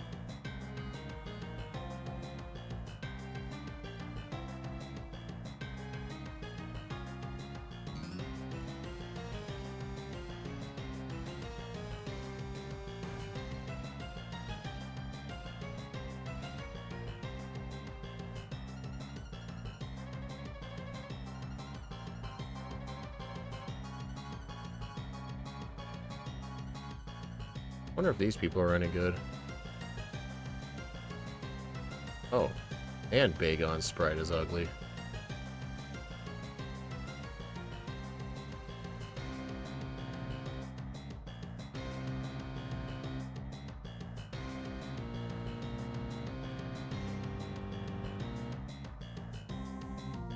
Alright, that's enough training.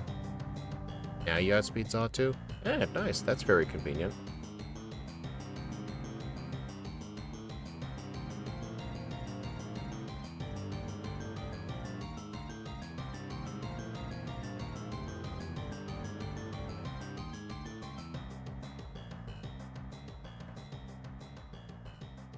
Oh yeah, in terms of the ZA Catchmall speedrun I'll be doing this Wednesday, even though the quote-unquote official record is 8 hours and 40 minutes, I say quote-unquote because the official record on the leaderboard is 8:51, even though there's an 8:40 out there by Shenanigans, but he has it unlisted and he never submitted it to the leaderboard. I really do not like it when there are speedrunners who get a PB but don't bother submitting it to the leaderboards. Like, I feel like for archival reasons, you should always submit every PB you get, no matter how insignificant. God damn it. I don't know, it's just a personal opinion of mine that I heard from another speedrunner, and I definitely agree on it. But either way, I predict my run is going to be like, probably like a 9:15.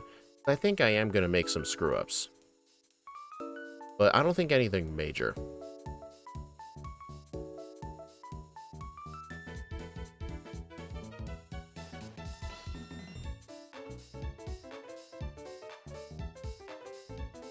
Alright, I'm going to get off one howl. Alright, now I'm on my own. Alright, definitely get rid of the clay doll first. And the soul rock.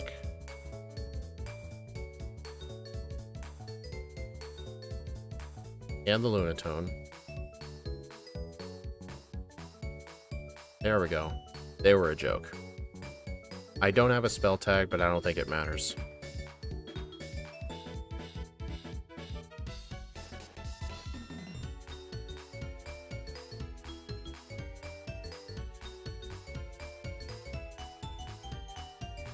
Also, from here, there are no mandatory ghost types until... I think there might be someone in the league with a bayonet. I'm trying to think. I don't think so. With a spell tag, you wouldn't have needed Howl. Eh. Whatever. Yeah, literally Phoebe. Phoebe is the last spot where we need... Oh no, we need Shadow Ball for Steven. For Steven, we're effectively getting rid of Return for Hidden Power Fighting. Yeah, this is effectively our final moveset.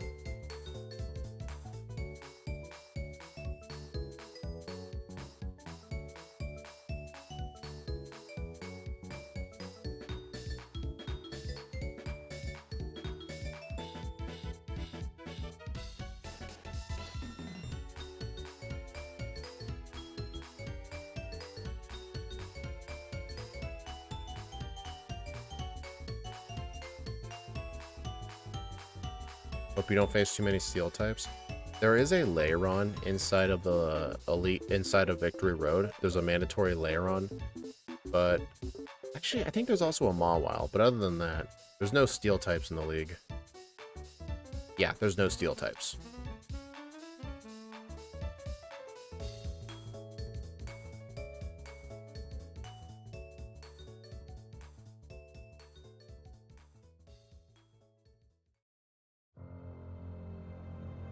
Whoops.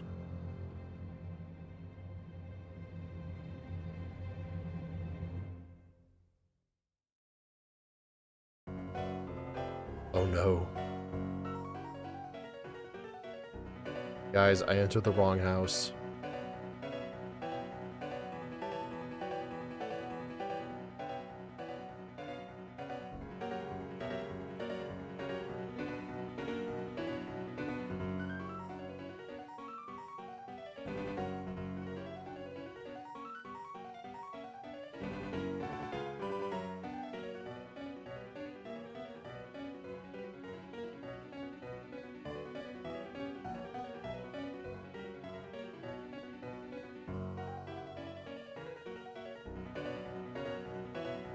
Dude, I feel like there was a small hair on my face.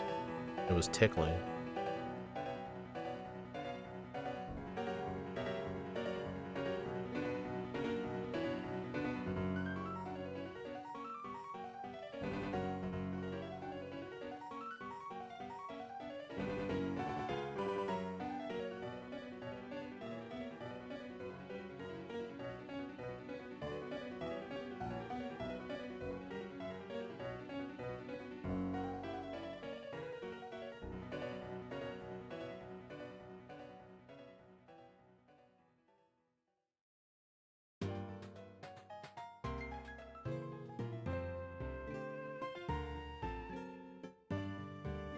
Whoops.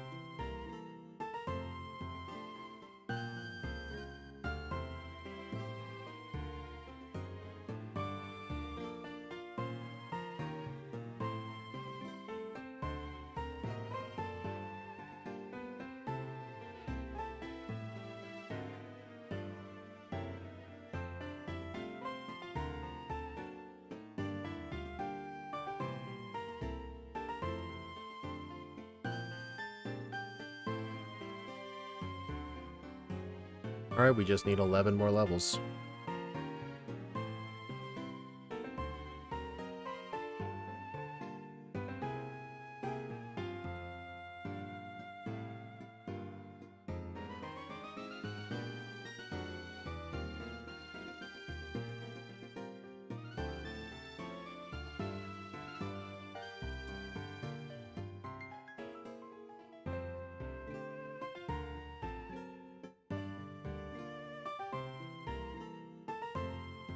Also, this swimmer right here is the only good trainer in this whole section of the water route surrounding Satopolis.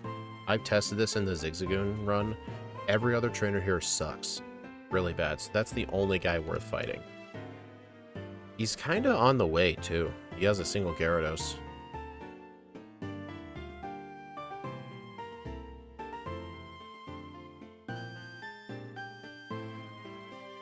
Who's better, Archie or Maxie? They both suck.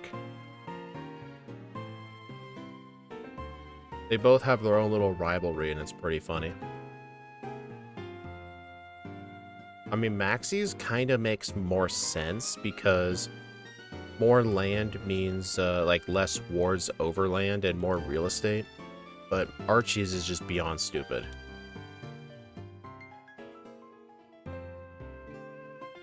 But obviously, the climate would be so bad. They want to give each other a hug.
Problem is that a warmer globe that Groudon would cause is also less land due to the ice melt in Antarctica and Greenland.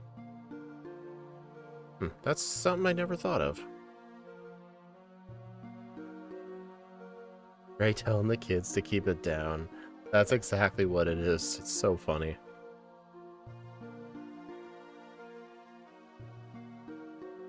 I know these trainers aren't as efficient, but this will be less blackout training in the league.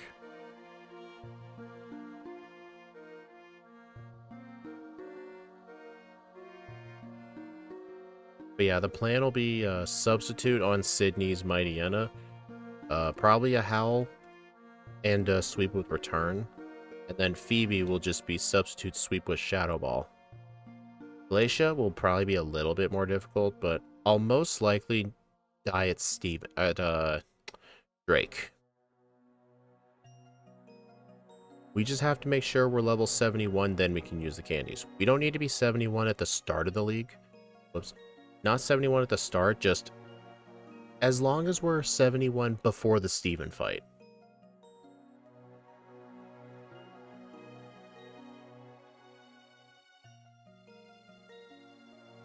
Oh my gosh.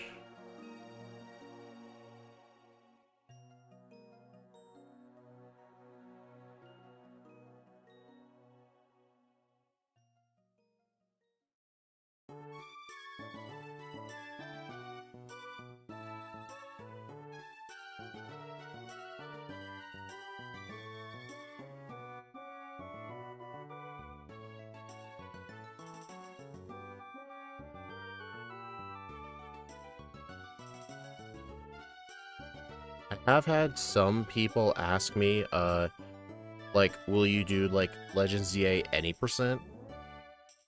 And my answer to that is no, because the category is on average like 6.5 hours, and it's a very boring run. It's just mashing dialogue and doing battle zones. But the Catch 'em All run, it only adds like 2.5 hours to the run, but it's a way more interesting of a run than just regular ZA any percent, so I won't run any percent. And honestly, I think after I finish that one run on Wednesday, assuming it's not a catastrophe of a run, I'm planning on moving to Pokemon Conquest for speedruns.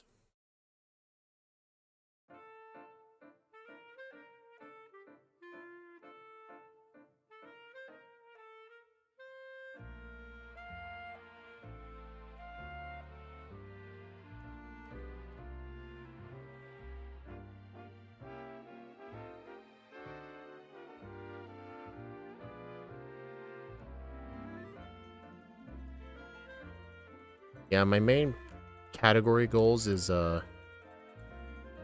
honestly, I think I want a leaderboard sweep. Because I already owned the undisputed records in, 100% and, Recruit All Legends. And, I technically have the any percent passwords record, but like I mentioned, there's a run that beat it, but the guy never submitted the run to the leaderboard.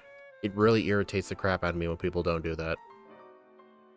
But I plan to not only beat that run, but I've never done runs with no passwords before, because I never really found it interesting. That's annoying. Did I save?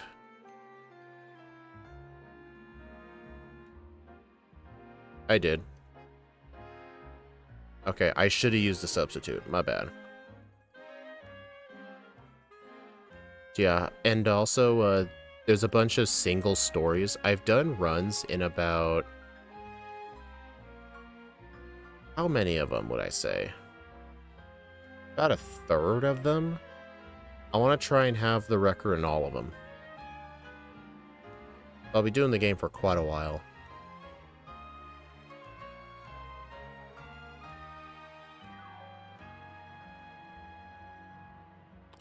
Okay, I think I'm going at this Wally fight all wrong. I think don't bother with, substitute. This would be the one fight I wish I had dig.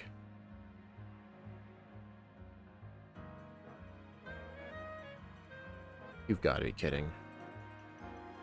Okay, it's a range.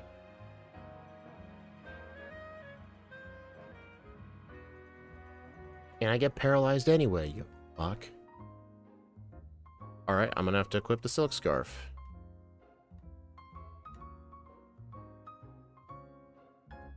Man, Wally's actually being hard today.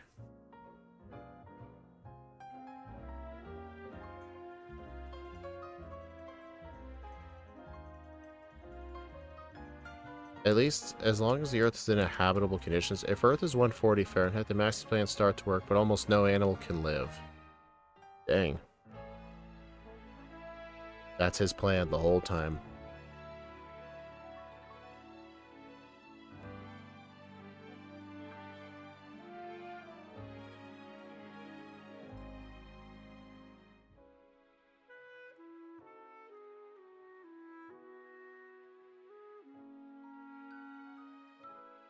Yeah, I mean, it will have hidden power fighting, but the thing is, I don't want to unteach it now.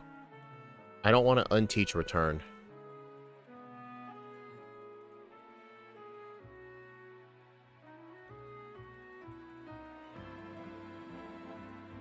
Like, for example, fighting Ghost is not perfect coverage. It does not do good on normal flying types. Well, I guess fighting would hit for neutral.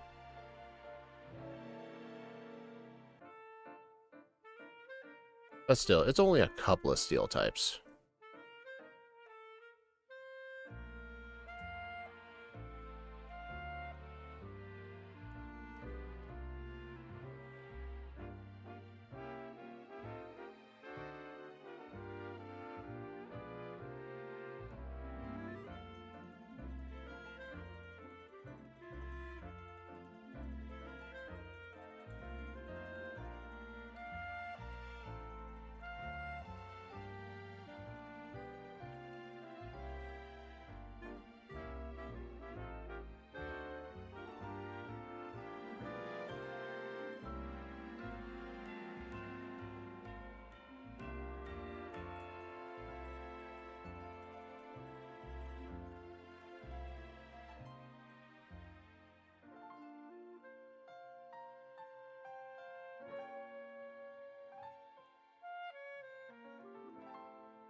Alright, I need to go get those candies.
I already got that candy.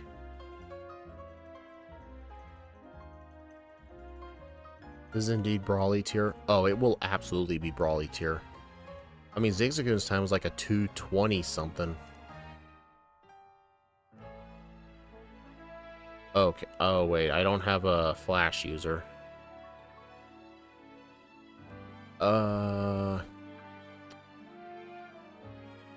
Who do I get as a flash user?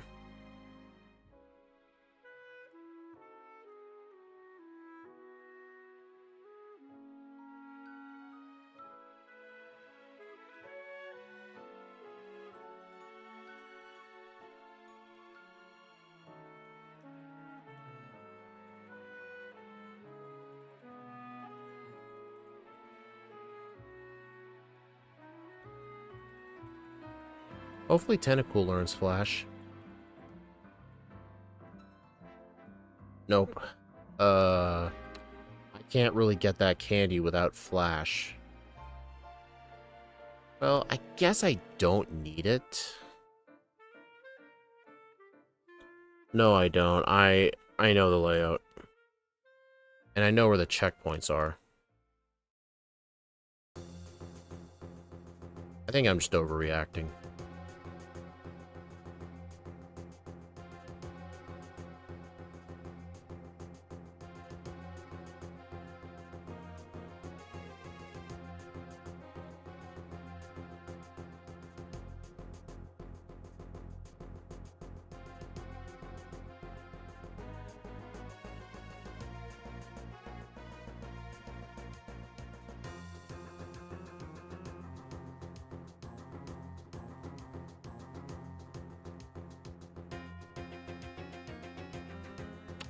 Dude, it's that bumping there.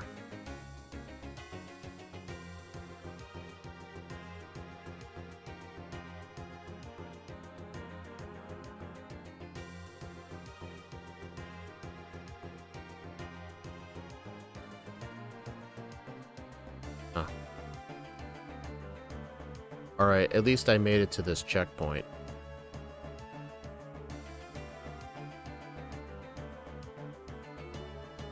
You're not overreacting with that amount of blocks. Yeah, true. This final part's always the hardest.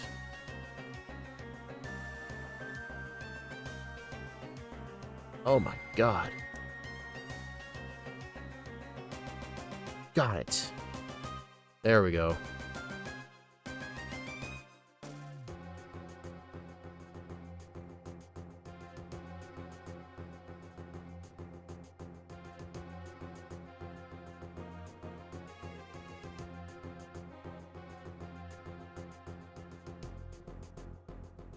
Alright, I should have 14 candies.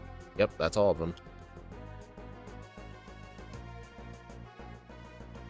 Yeah, that candy is only worth getting for Pokemon that need to be in the mid-80s for Steven.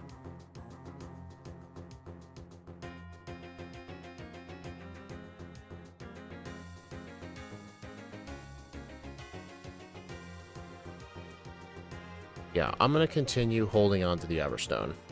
I should be able to outspeed everything on Sydney's team.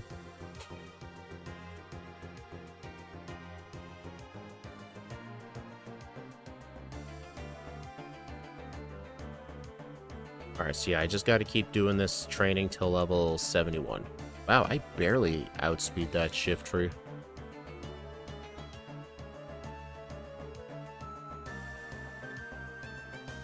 Yeah, Sydney in general does not give good XP.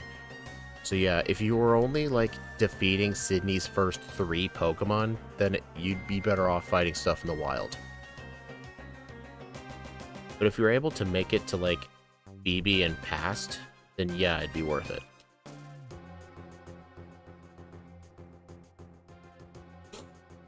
Mons who do need to do blackout training. Yeah, if you have to do blackout training, then yeah, it's bad. Because, like, getting that candy, it may take you a few minutes, but it would probably take you more than a few minutes to train from, like, 87 to 88 or something. There is a reason I did not make Sydney one of those bottom tiers. Sydney is still competent. He has a Mighty Yena with Intimidate. I mean, granted, Substitute can easily block him, but it's nowhere near as easy as, like, Morty and Heart Gold Soul Silver. Because you still have Intimidate to deal with. That Intimidate will never go away. So, for some Pokemon, you want to use your one White Herb there.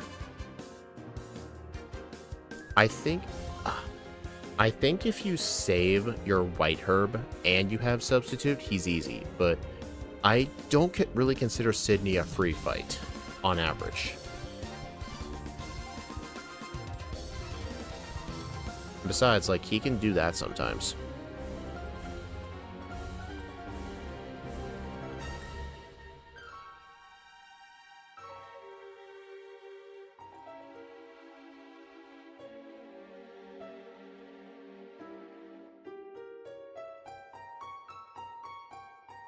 I just realized that Shiftry... Wait. Why would he send out that Shiftry second when it only has Psychic as an attacking move? What?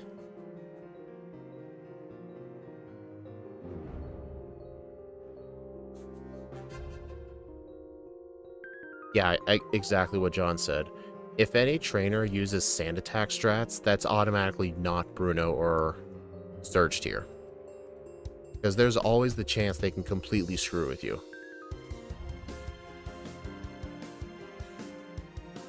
Not always.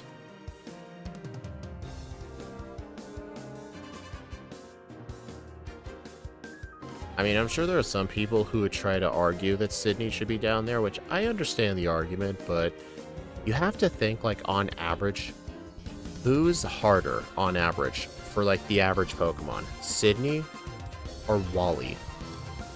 Wally tends to be easier. I mean, this run was kind of an exception because I'm literally playing with one of the lowest stat totals in the entire series.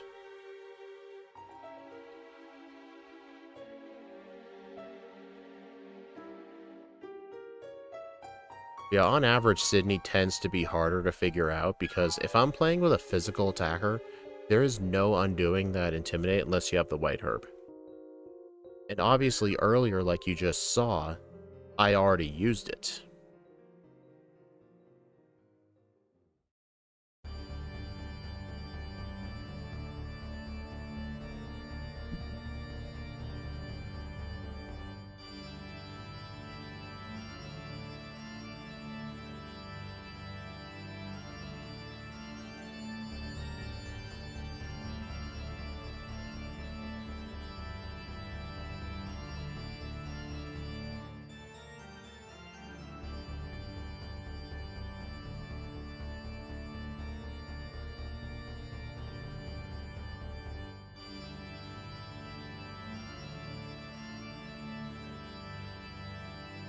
But yeah, it'd be kind of the equivalent of like in Gen 1 you put the trainer with the 3 Pidgeys before Vermilion.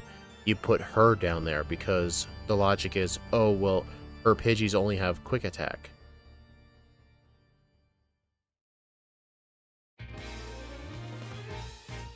But no, like any trainer who uses sand attack strats is either free or very difficult.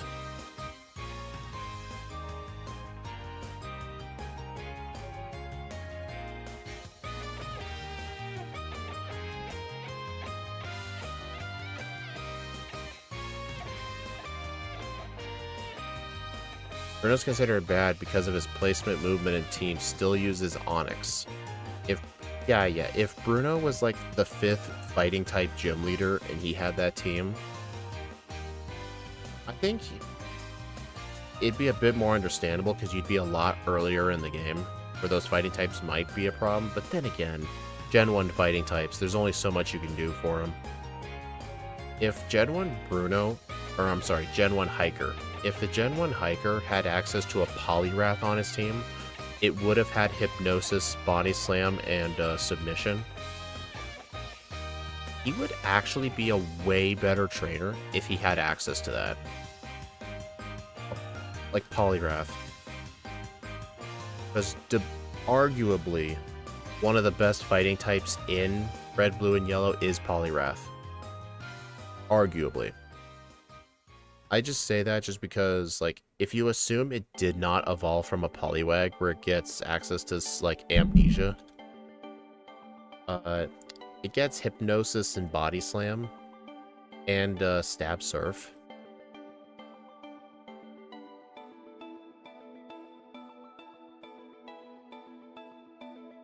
But, I mean, in the end, though, like, I've heard arguments that the best fighting type is Hitmonlee because Hitmonlee gets the best fighting type move. But here's my one problem with that. My one problem with that is Hitmonlee's defensive stats are so extraordinarily bad. It's a literal glass cannon. I think on average the best fighting type is Machamp.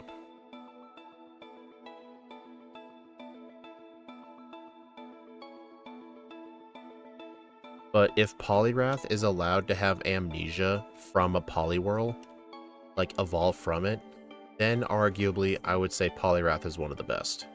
If it got access to it.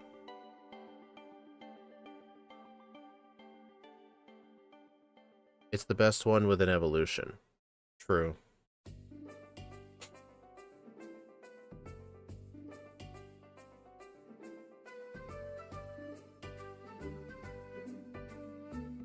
Alright, I'm gonna try and not black out anymore.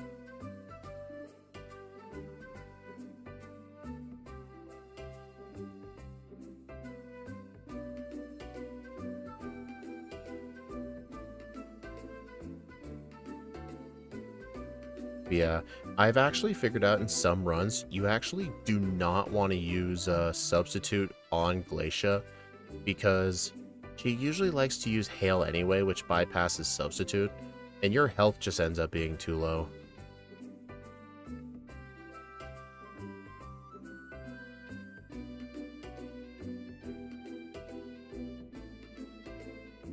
Did I save?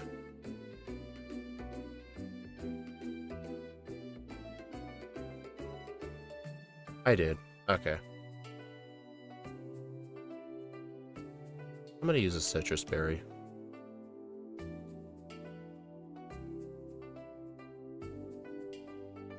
Surge has no excuse.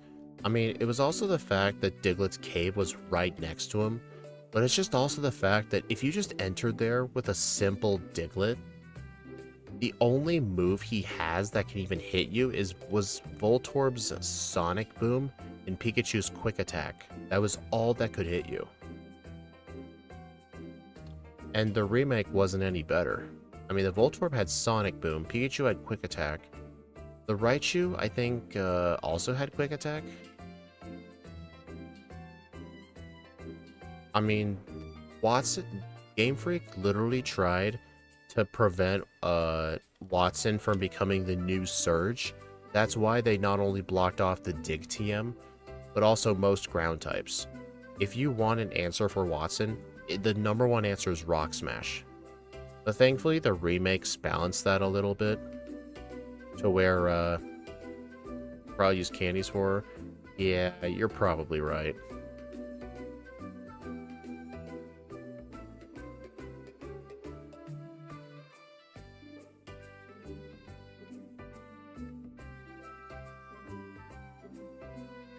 This will just get me to 84.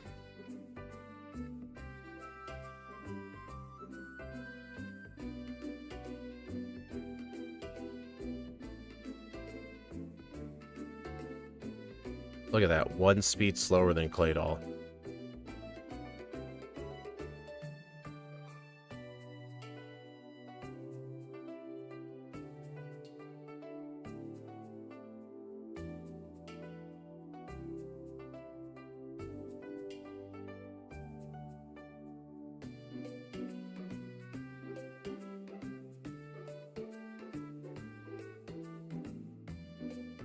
And didn't expect Glacier to be that hard.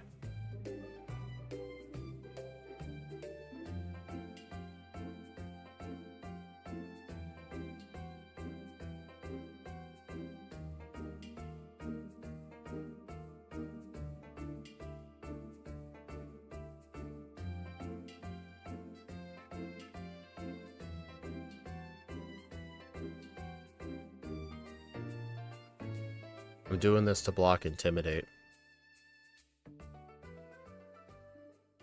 But he saves it for last anyway.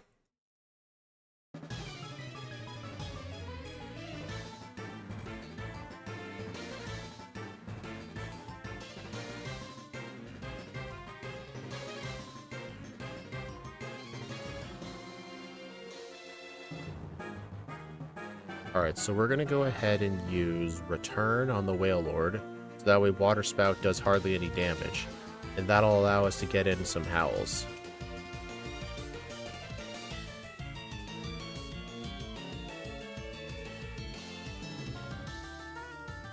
Alright, let's just see how well +2 will work out.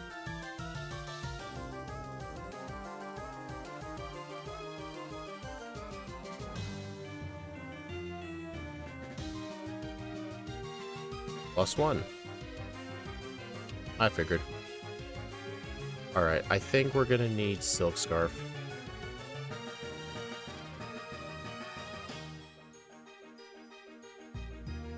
I really did not expect it to go Rain Dance right away, though. I expected it to go for a weak Water Spout.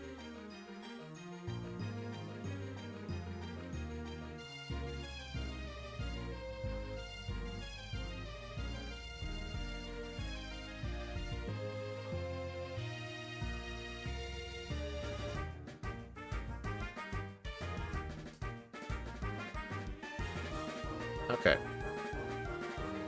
Question is, will Silk Scarf +1 allow us to one-shot Melodic?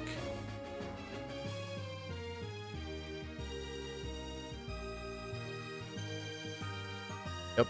Would it be better as a normal type? Absolutely. Well, normal Dark. If it was a normal Dark type, that'd be really good. It would actually get Stab Return. You know what's funny? This is still better than Magcargo.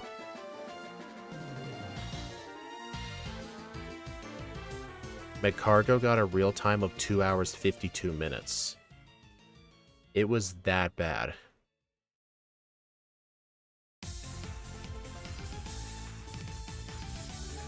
And if you want to see that run, it's up on my channel as members-only content because I originally streamed it in my Discord server.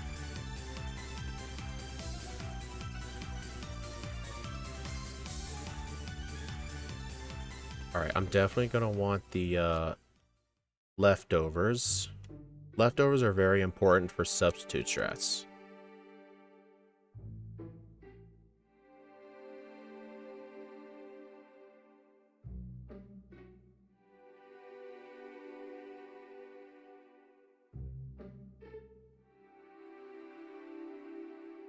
Well, let's see if I can avoid this guy now.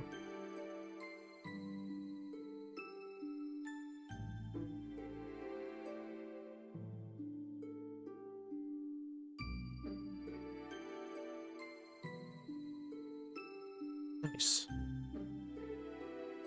I'm actually learning.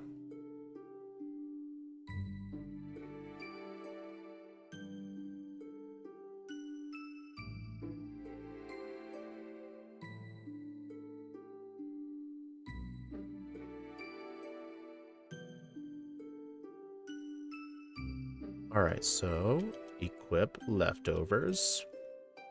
Each hidden power fighting in the place of return. I think I'll use my PP max on it just in case.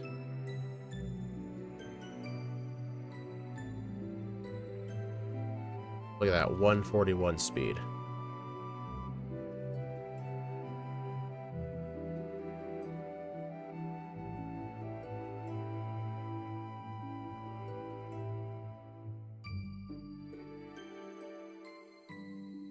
You know, theoretically, Attract could work here too, but I really don't have room for the 5th move. I just gotta hope Skarmory cooperates.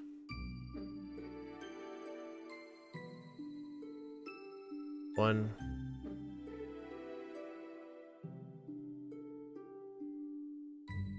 Two. Three. Oh my god, dude, it's getting so many defense boosts. 4. I hate this thing. 5. Yeah, that's not gonna turn out well. Yeah, team run started next week. I couldn't do Rainbow Rocket today because I was behind on the solo runs. Oh my god, dude.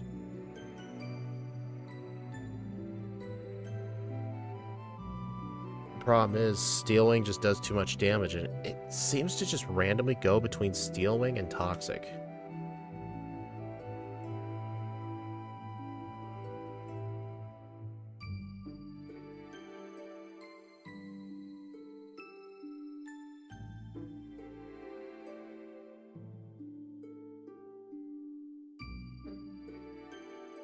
Oh my god.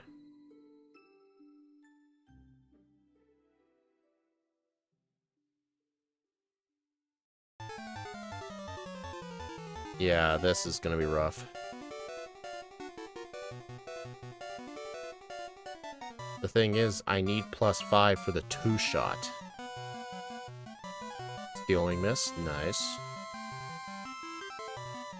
Oh my god, dude, quit getting defense boosts. The Skarmory defense boosts are actually kind of a problem. Is Skunk Tank getting a video? Skunk Tank, what are you talking about?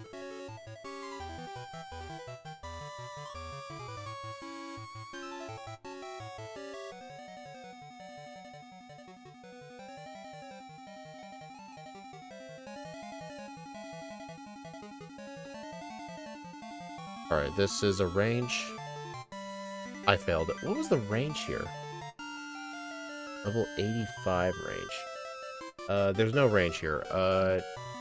N1, do you want to tell me the range on that, please? From Pearl when you had that blackout? Oh, I canceled it. I'm not doing that run.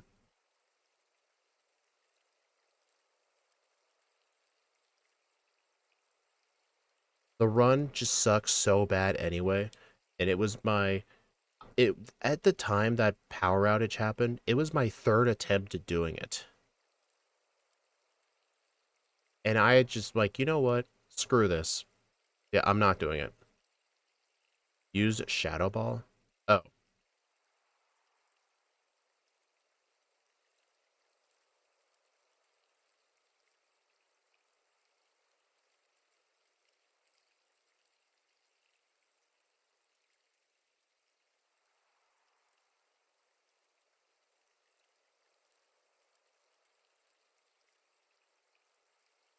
I like how it got a special defense drop, even though all my moves are physical.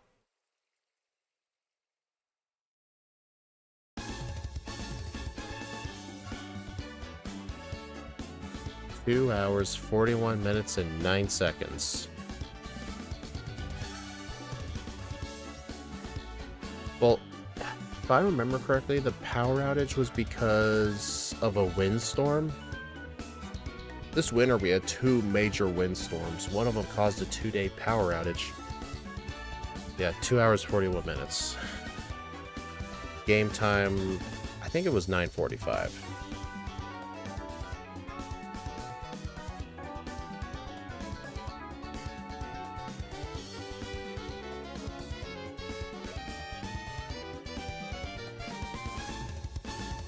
Kind of as bad as I expected. Yeah, same. I'm glad at least Axu planned out Steven. Yeah, 22 resets, 14 blackouts.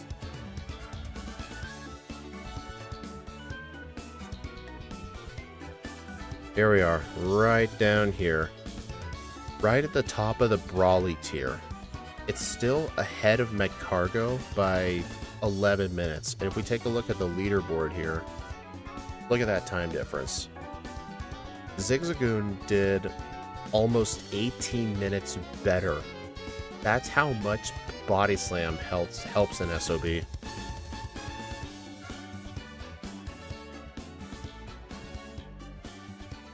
Yeah, Medcargo is just bad. Look, 36 false, 17 resets, 19 blackouts. Oh, I'll go ahead and save. Just Control S. Anyway, thank you for stopping by. Well, I do appreciate it. It's getting late for me for sure. But yeah, tomorrow we'll do Pokemon White 2 with Behem. And then Wednesday will be the 9.5-hour stream where I'll be doing the Legend ZA Catch 'em All speedrun. I'll see y'all then. Bye.